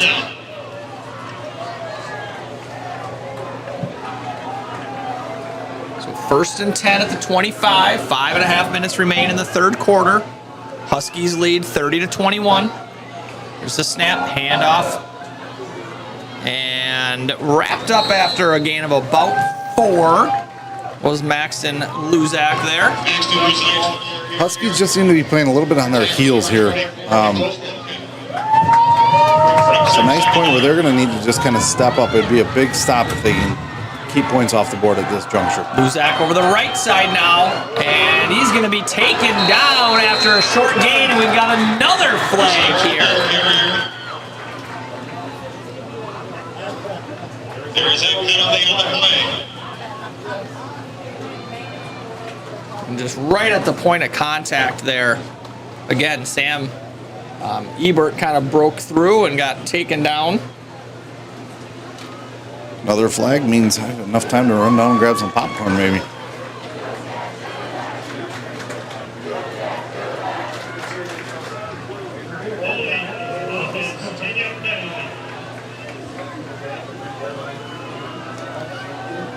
So it's going to make it a 2nd and 16 here as the rain has picked back up here on the north side of Eau Claire. Snap to Smith. Looking over his right side and through the hands of his favorite receiver today, Liam Flores. That's the 3rd time I've seen them run that play. It's kind of a wheel route. With the guy coming out of the slot running a wheel and then just parks it and sits in the zone. A nice little play has been for them. They've picked up quite a few yards on it throughout the evening. So snap to Smith, looking over the left side here. He's going to get out to the flat to his tight end, and he's going to be taken down for a short gain. So number 49, Caden Colville on the catch there. Still do not see Beckett Selden, the big 6'4" tight end in for the Spartans, but Braden Mettler with the tackle there. Nice open field tackle. Going to bring up a 4th down situation. So 4th and 12 at the 22. Superior's got some little miscommunication there, getting this play in late. Looks like they're set now. Back judge starting to count. Snap to Smith, drops back to throw. He's going to look to run. Evades a couple of guys. And he's going to be taken down after a Big short stop gain for the and short Huskies of the defense. first down. What a big stop for the Huskies.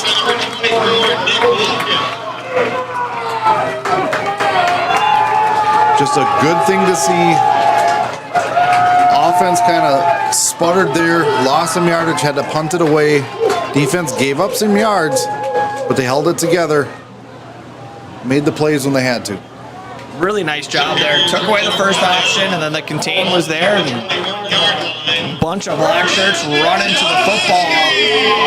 And a turnover on down. So with 4:17 left in the 3rd quarter, the Huskies going to take over at their own 21-yard line. Tyson in motion. Shipman's going to keep it. Going to use Friesen as a lead blocker, and he's going to be wrapped up there after a gain of about 2 or 3. Looks like Kenton Mondu slow to get up for the Huskies. He got his wind knocked out of him, maybe. I'm going to go back to that last play for Superior. Had a little bit of trickery there where they had everybody flowing to the right. And it looked like they were going to be coming back to the left for something over there, but the Huskies stayed home in discipline, and it did not fool them at all. So 2nd and 8 for the Huskies. Snap to Shipman. He's going to look to throw, and he pulls it down. He's going to scramble, and he tucks it up and gets upfield, and enough for a first down. Ball came out.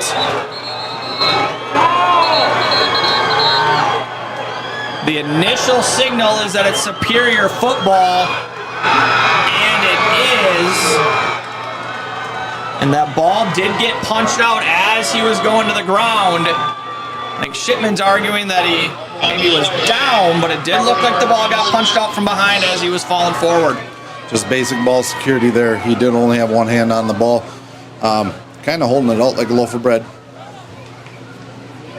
Did a nice job there of kind of pulling down when that initial pressure was there, but was fighting for the extra yards there, and we saw that ball get popped out. So Superior with the big turnover, and they're going to take over 1st and 10 on the Eau Claire North 35.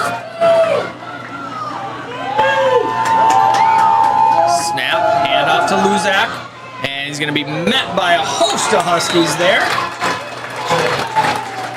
Nicholas Loken with the help of Sam Ebert there. Gain of 1.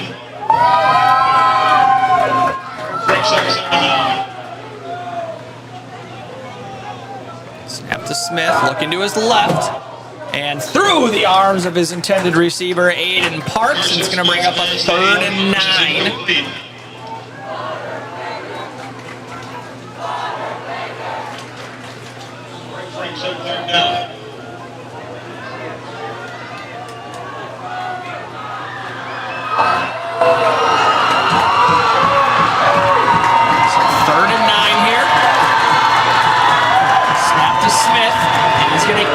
Up the middle, and he's got some space, and he's going to slip down at about the 22, and it looked like he had some more room there. Kind of tackled himself there on the play, but a big 3rd down pickup there for the Spartans.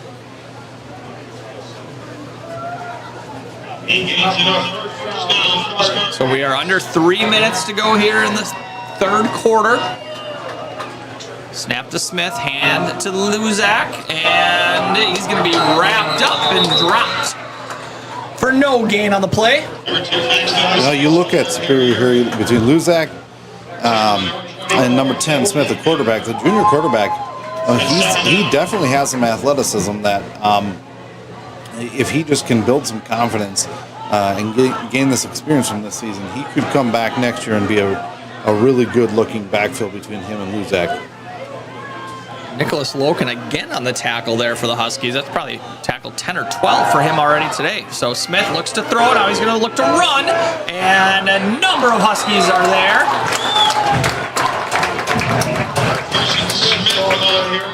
Taken down by Braden Metler there. I think Superior has established it that I think unless they're in extra point range, they're not going to be kicking anything. So I think it's basically 4-down territory anytime you get on the Husky side of the 50. Snap to Smith. He's going to keep it, and he's going to be taken down just short of the 1st down. Picked up about 6. That's going to bring up a 4th down situation. Michael Friesen with the tackle there for the Huskies. 4th and 1. Snap to Smith. Ball's on the ground. Luzak picks it up, and he's fighting for yardage. It's going to depend on the spot here. I think looks like the spot is short.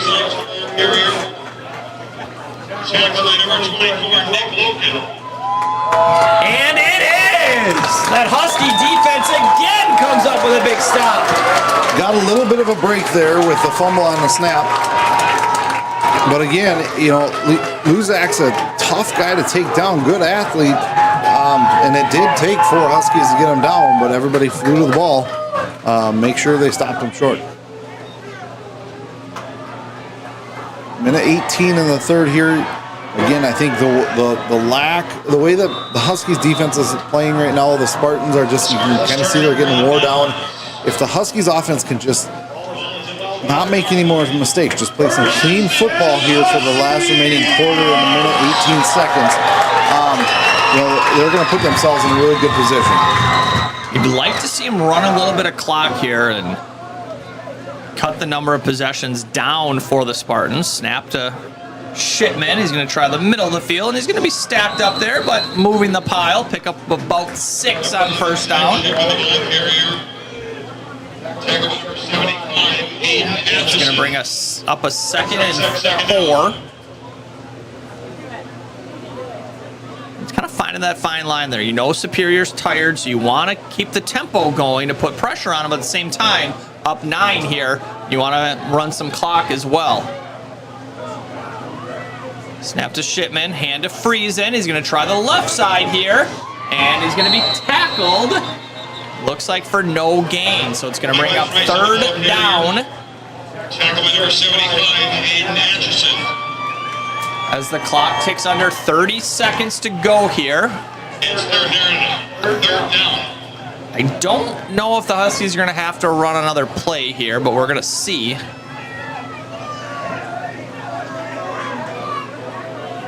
And I think they're going to be content to take this one to the 4th quarter.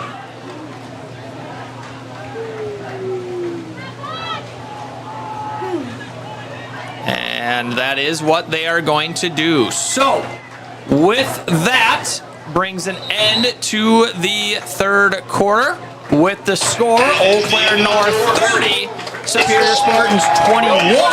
We'll step away for a second. Be back with you for the fourth quarter.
And we are back. So 3rd and 3 here to start the fourth quarter for the Huskies. Huskies trying to draw the Spartans off sides, and they don't flinch. We saw a similar defensive front from New Richmond earlier in the season, a little more effective with them, a little more athleticism. After Shipman's going to roll to his right, and he's going to dump it off there. He's got a receiver, and it looks like Blake Burns there with the catch. Really nice play design there by the Huskies. Got Shipman out moving, kind of a pass run option, and he found Burns there for the easy first down. Yep, Superior was in the cover two, so they had a corner that was just sitting in the flats waiting and committed to come up to Shipman, and Shipman was an easy pitch and catch for him. A little bit of a break there for the Huskies. Had a couple guys downfield, but we will take it.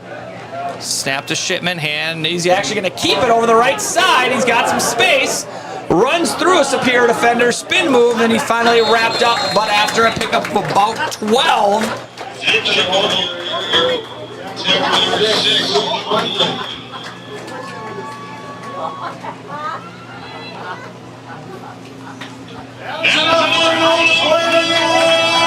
you go back and rewind that play a little bit, Zach Shipman broke number 4's ankles for Superior there with that little spin move there. A really nice move by Shipman, throwing off his athleticism once again. So 1st and 10 for the Huskies.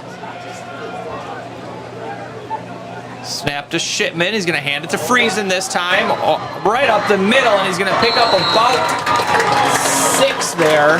And we've seen a better job here of Michael Friesen just hitting the hole, getting north and south, and picking up what he can here in this second half. Yeah, and really digging down deep here. It seems to be that Levante Bean is out for the game. We don't see him on the sideline even, hoping he's okay. But Friesen's going to have to take most of the load here the rest of the way in the fourth quarter, and so far he seems like he's up for the task. 2nd and 4 at the 49 here. Snap to Shipman. He's going to keep this one.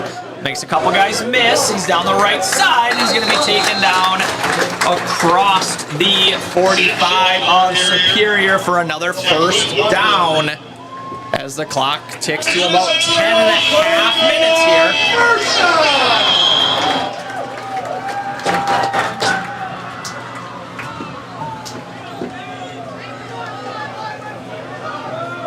I'd look for the Huskies to keep kind of this little mesh concept here with Shipman and Friesen. There, they get it to Friesen. He's going to try the left side, and he's taken down for a loss. So just as I say that, Superior does a nice job of shooting a gap and bringing Friesen down for a loss. And it's going to bring up a 3rd and actually a 2nd and 14 situation. Yeah, they came right up from the middle there, right in the mesh. He was lucky to even get that handoff off.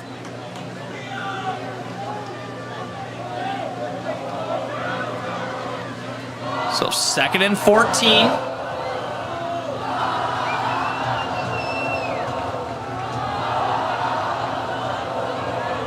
Mason in motion. Snap to Shipman. He's going to keep it. And he's got some space up the middle and spins again. And he's across the 40 to the 38-yard line. So picks up a big chunk of that and brings up a 3rd and 5. And now you're in a situation, if you get any positive yardage here, you're probably thinking 4-down territory for the Huskies. Yeah, I would think at this juncture it's definitely going to be 4-down territory, even if you pick up a yard or two, because a first down here is pretty critical. And off to Friesen, and he's going to be stopped at about the 36. So picks up a couple. 4th and a long 3. I wouldn't be shocked if Coach McGinnis maybe wants to take a timeout here, maybe line up, and if he doesn't like it, take a timeout and think about it for a second. So clock is ticking down to about just under 8.5 minutes. I think they're going to run a play here. So snap to Shipman. He's going to roll to his right. He's got the corner. And he's going to tuck it down. And one man to beat for the first down. Ball's out! And Superior has it. Shipman had the first down, and it looked like a Superior defender put his helmet right on the ball and popped it out. That's exactly what happened there as the Huskies turned it over one more time. Very nice tackle by the Superior defender. Really nice play. Just put the helmet right on the ball, exactly that, popped it out. And it's just one of those plays that, we've seen it where Shipman's making some nice plays, some nice spin moves, maybe trying to do, gain that extra half yard. When you do that, you're spinning, you're putting the ball in an unsecure spot. So it's kind of risking some stuff there, and it has not paid off here for Shipman tonight. So a big turnover there. Puts Superior right back in this ballgame. A little miscommunication in the backfield there. And Smith is going to get taken down for a pickup of about 3. So Huskies still lead 30-21. About just under 8 minutes to go here in the 4th quarter. And we have the officials stopping the clock again.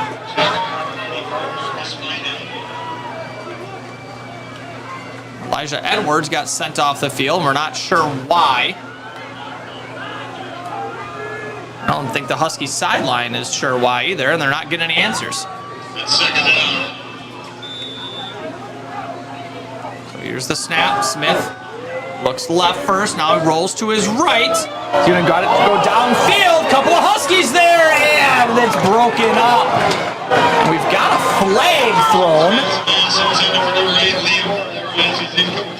Maybe offensive here if someone got shoved in the back.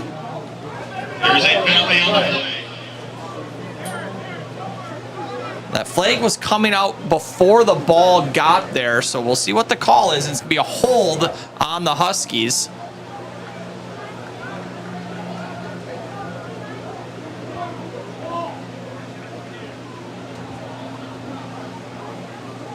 The Huskies are still trying to figure out why Elijah Edwards got sent off the field.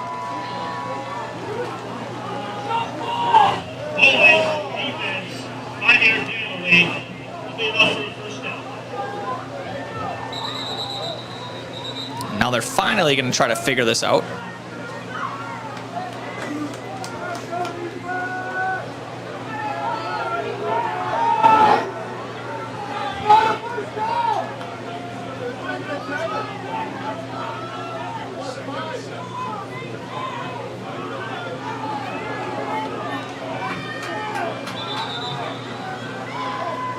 Well, they sent him off the field, something with his equipment, and this official checked him, and he's totally fine. So just add that to the list of things that have been a little confusing, and now we're going to stop it again and talk about it.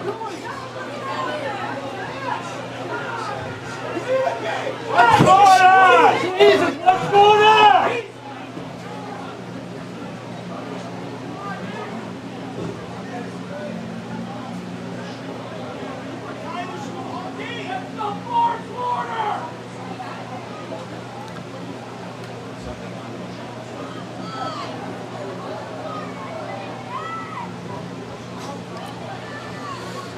It was something that was covering his cleats.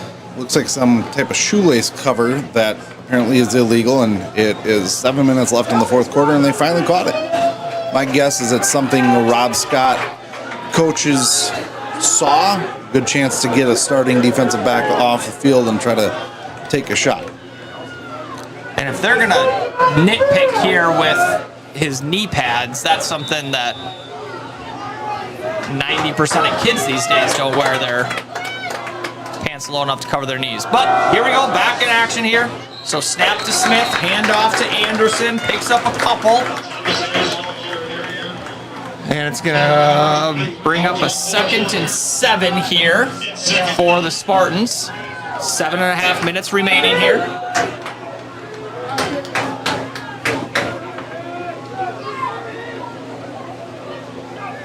Snap to Smith. No running back there again for him.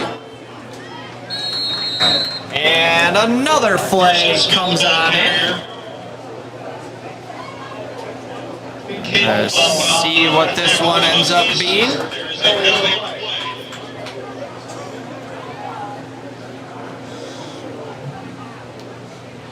I mean, one thing I'm seeing with these holding calls, they are holds. I mean, they're very clear and obvious, and usually you see that a lot with a younger, inexperienced team who's getting worn down, losing a step, and they're kind of literally grasping at anything they can to make a block. And with as much as the Huskies are subbing in and out, especially on the D line, right now they're more fresh than that old line. So 3rd and 17 here on the 43. Smith back to throw. He's going deep, and it is going to be incomplete. Going for Liam Flores there. Nice coverage. I think that was Owen Rupert there on the coverage. And it's going to bring up a 3rd and 17, I think. I don't know what down it is anymore. I don't know what day it is anymore.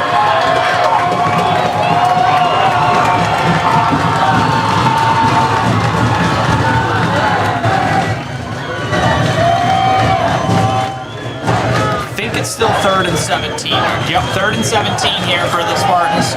Snap to Smith. He's going to hand off to Anderson. He's actually going to keep it. And he's stopped in the backfield for a loss of 1. So it's going to bring up a 4th and 17 with about 6.5 minutes remaining. And let's see what the Spartans do. I don't think there's going to be time here for them to kick it away. And as I say that, they're going to bring on the punching unit. It is an interesting call. You're down 2 possessions, 2 timeouts left, 6:30 and counting. That's a tough one. These are ones you usually go by, quote unquote, the book and statistics. Backup punter in for Superior. Low snap, fields it, gets it off, and it's a short kick. And it's going to land at the 50, and it's going to get picked up by Evan Thurston and returns. It's going to be a sideline penalty here on the Huskies.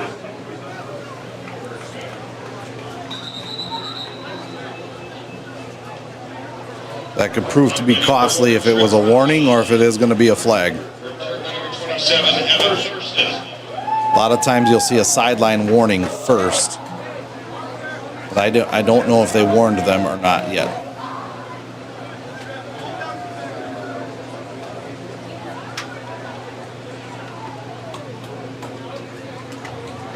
And it is going to be a warning. So the Huskies dodge one there. So they are going to take over possession there.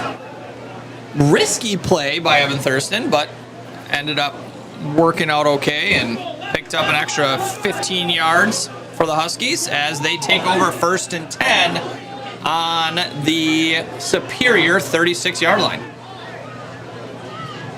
Hey, Husky fans, coming up on Saturday, November 1st.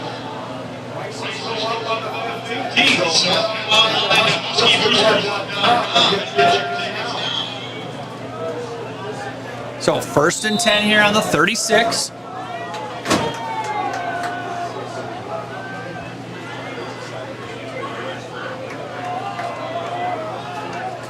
to Shipman. And he wraps up the ball there. He's met by a host of Spartans for a loss of about 2. Levi's son whiffed on his block there. It's second down. Barely made contact with the guy, and it was a free run to Shipman. So clock is approaching 5.5 minutes remaining here. Huskies lead 30-21. Superior has those 2 timeouts remaining. And right now, if you're North, you're just looking to hold on to the football. Probably 2 first downs away from locking this thing up. Snap to Shipman. He's going to try the left side here. He's got some space. And he's going to put both hands around the ball. He's up around the 29. So a pickup of about 8. It's third down. They're going to give him 9 there. So it's going to be 3rd and 3 from the 29. And I would not be shocked to see 2 straight quarterback runs here out of the Huskies.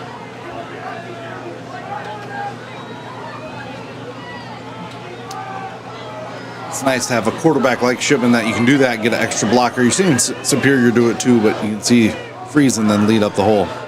Snap to Zach. He's going to roll out to the right. A little stutter step. And he's going to reverse field now. And he's got a lot of space. 1 man to beat.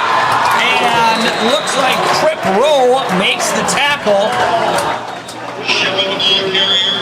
We've got a Kenton Mondi is going to get a flag down here for a block back.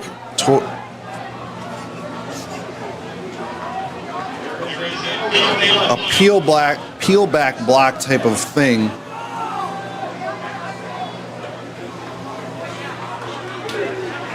And you see that sometimes where there's kind of that reversal of field and guys don't get their heads around. I don't think it's a malicious play by Kenton, but Got personal foul. Right side block on the defense.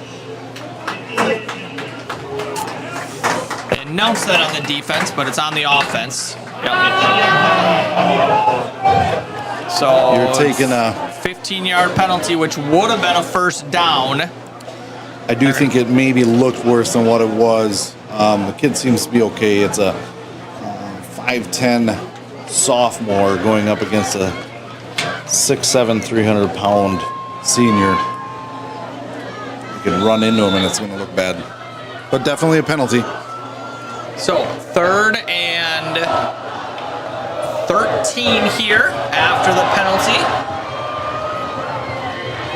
4:30 left on the clock. Clock is running, so they're going to be able to pull some time off the clock here again. And at some point in time, Superior is going to have to start using those timeouts.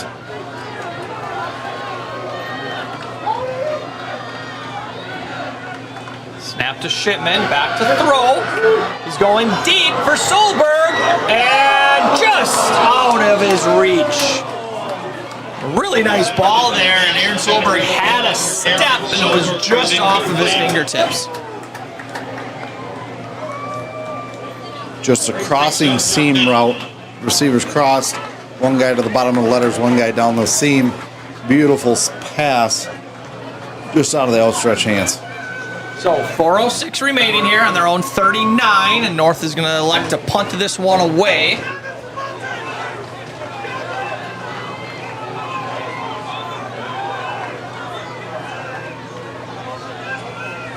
More miscommunication here on the Huskies, trying to get 11 on the field here.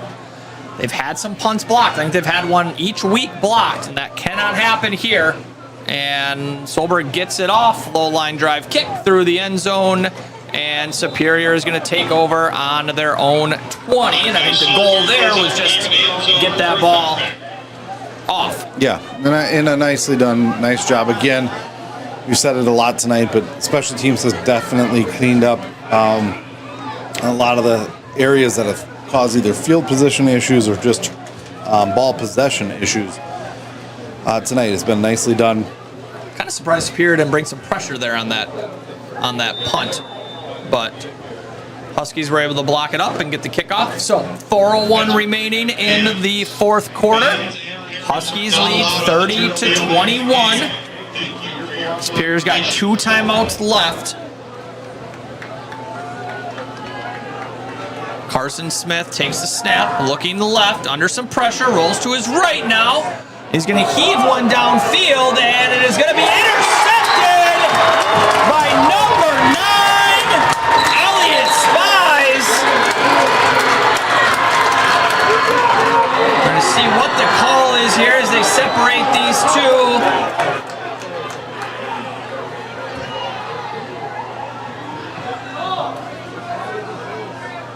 Still waiting for a call.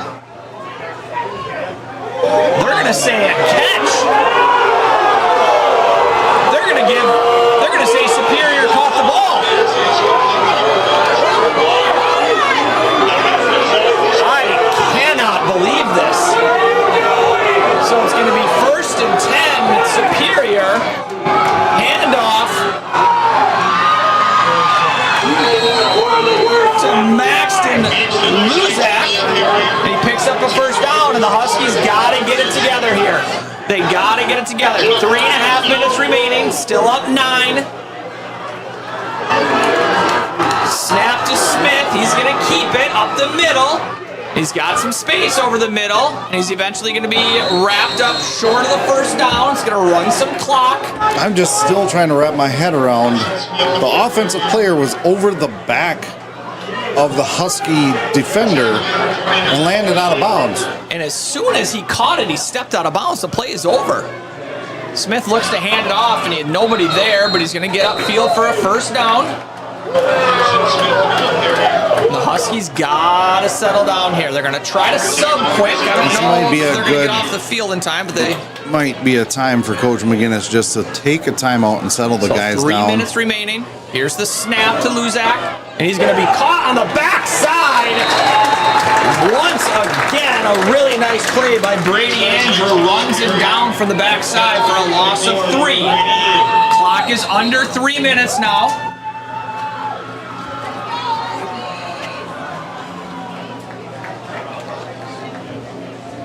North is going to take a timeout on defense here.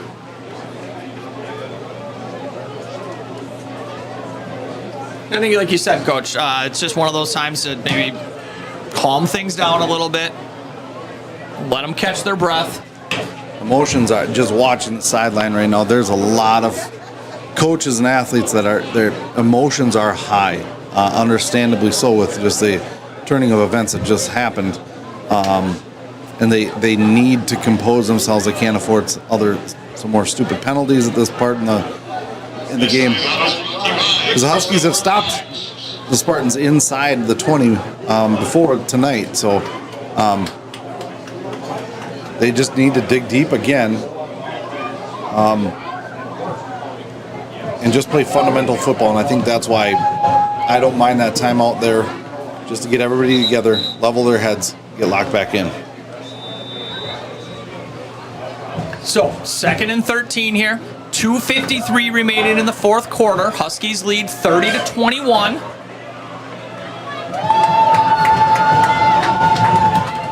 Snap to Smith. He's going to roll out to his left, looking downfield, and the ball is going to be caught, dropped, I apologize, by Liam Flores. Not surprising. Evan Thurston making the play, getting the hand on the ball, tipping the ball away. So it's going to bring up a 3rd and 13 here for the Spartans.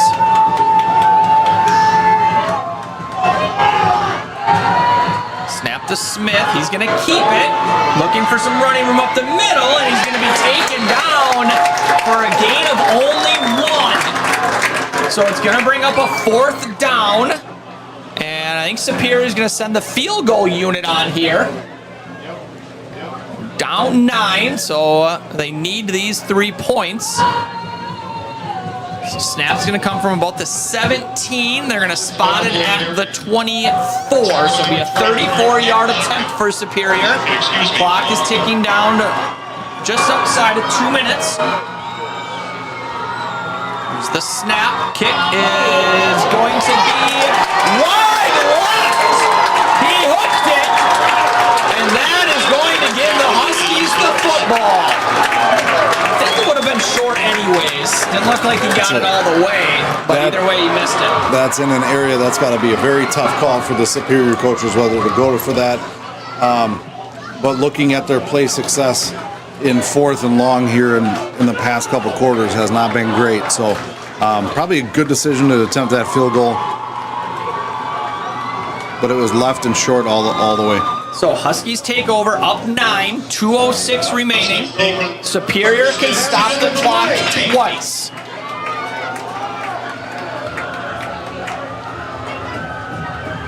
Snap to Shipman. He's gonna keep it. He's got some space, and He's gone. And he climbed up just across the 40. The last man left gets his shoestring. And that's going to stop the clock with 2 minutes left as Superior uses one of their last 2 timeouts. Just by the last cleat bear trips up Shipman.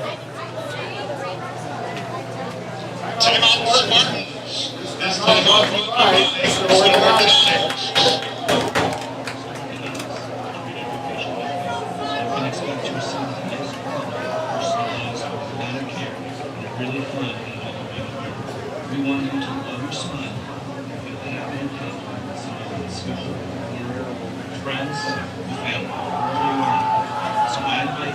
Rain's starting to settle back in over Eau Claire right now. Superior just burnt one of their timeouts there. Got one left, 2 minutes left. One more first down here should pretty much do it for the Huskies. So not there yet, but the Huskies are in a good position to hopefully get their first win of the season. Snap to Shipman, hand to Friesen on the left side. Nice little stiff arm there over the 50, 40, and he's going to get cut down across the 20. Right back up, so he seems to be okay. A little limp there for Michael, but a nice pickup there. And he's cut down out of bounds after a pickup of about 40 yards there on that run. So minute 50 remaining. Clock should be running here. Oh, he went out of bounds. I apologize. They get knocked out of bounds. Stopped. That is a new rule this year. Snap to Shipman. And he is going to get tackled at about the 12. See if Superior chooses to use that last timeout. Not yet. The clock's going to continue to run. A minute and a half here. Huskies can run this to about a minute 5, and I think they're going to need to snap it there.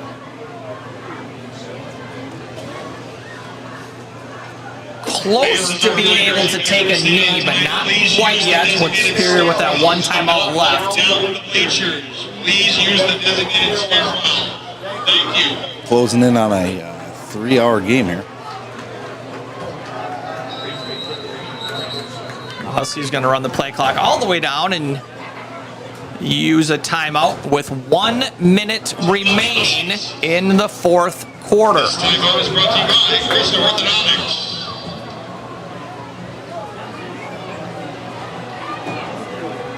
So the Huskies can't quite kneel it yet, but they are about 2 yards away from picking up that last first down they would need to be able to run the clock out.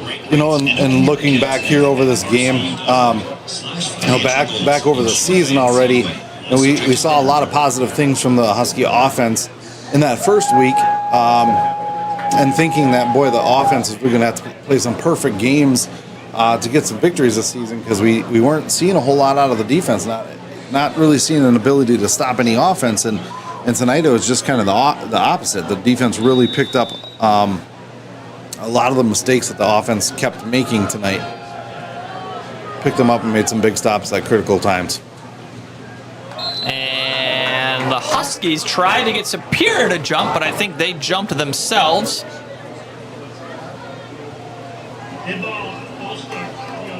So that's going to back them up 5 yards here. Nick Tyson looked to be the one that jumped there. So big crosstown matchup next week for North as they travel over to the south side to take on the Old Aves, and hopefully are looking for their second win in a row. We've got more whistles. God, this game is taking longer than you trying to explain offsides in soccer to me. That's a really long time. Still don't understand it. My kids play soccer too. I don't think they play with offsides yet, do they? Okay. No, it's still herd ball. So, 2nd and 7 on the 18. Again, the Huskies need one more first down to be able to run the clock out. Spears got that one timeout left.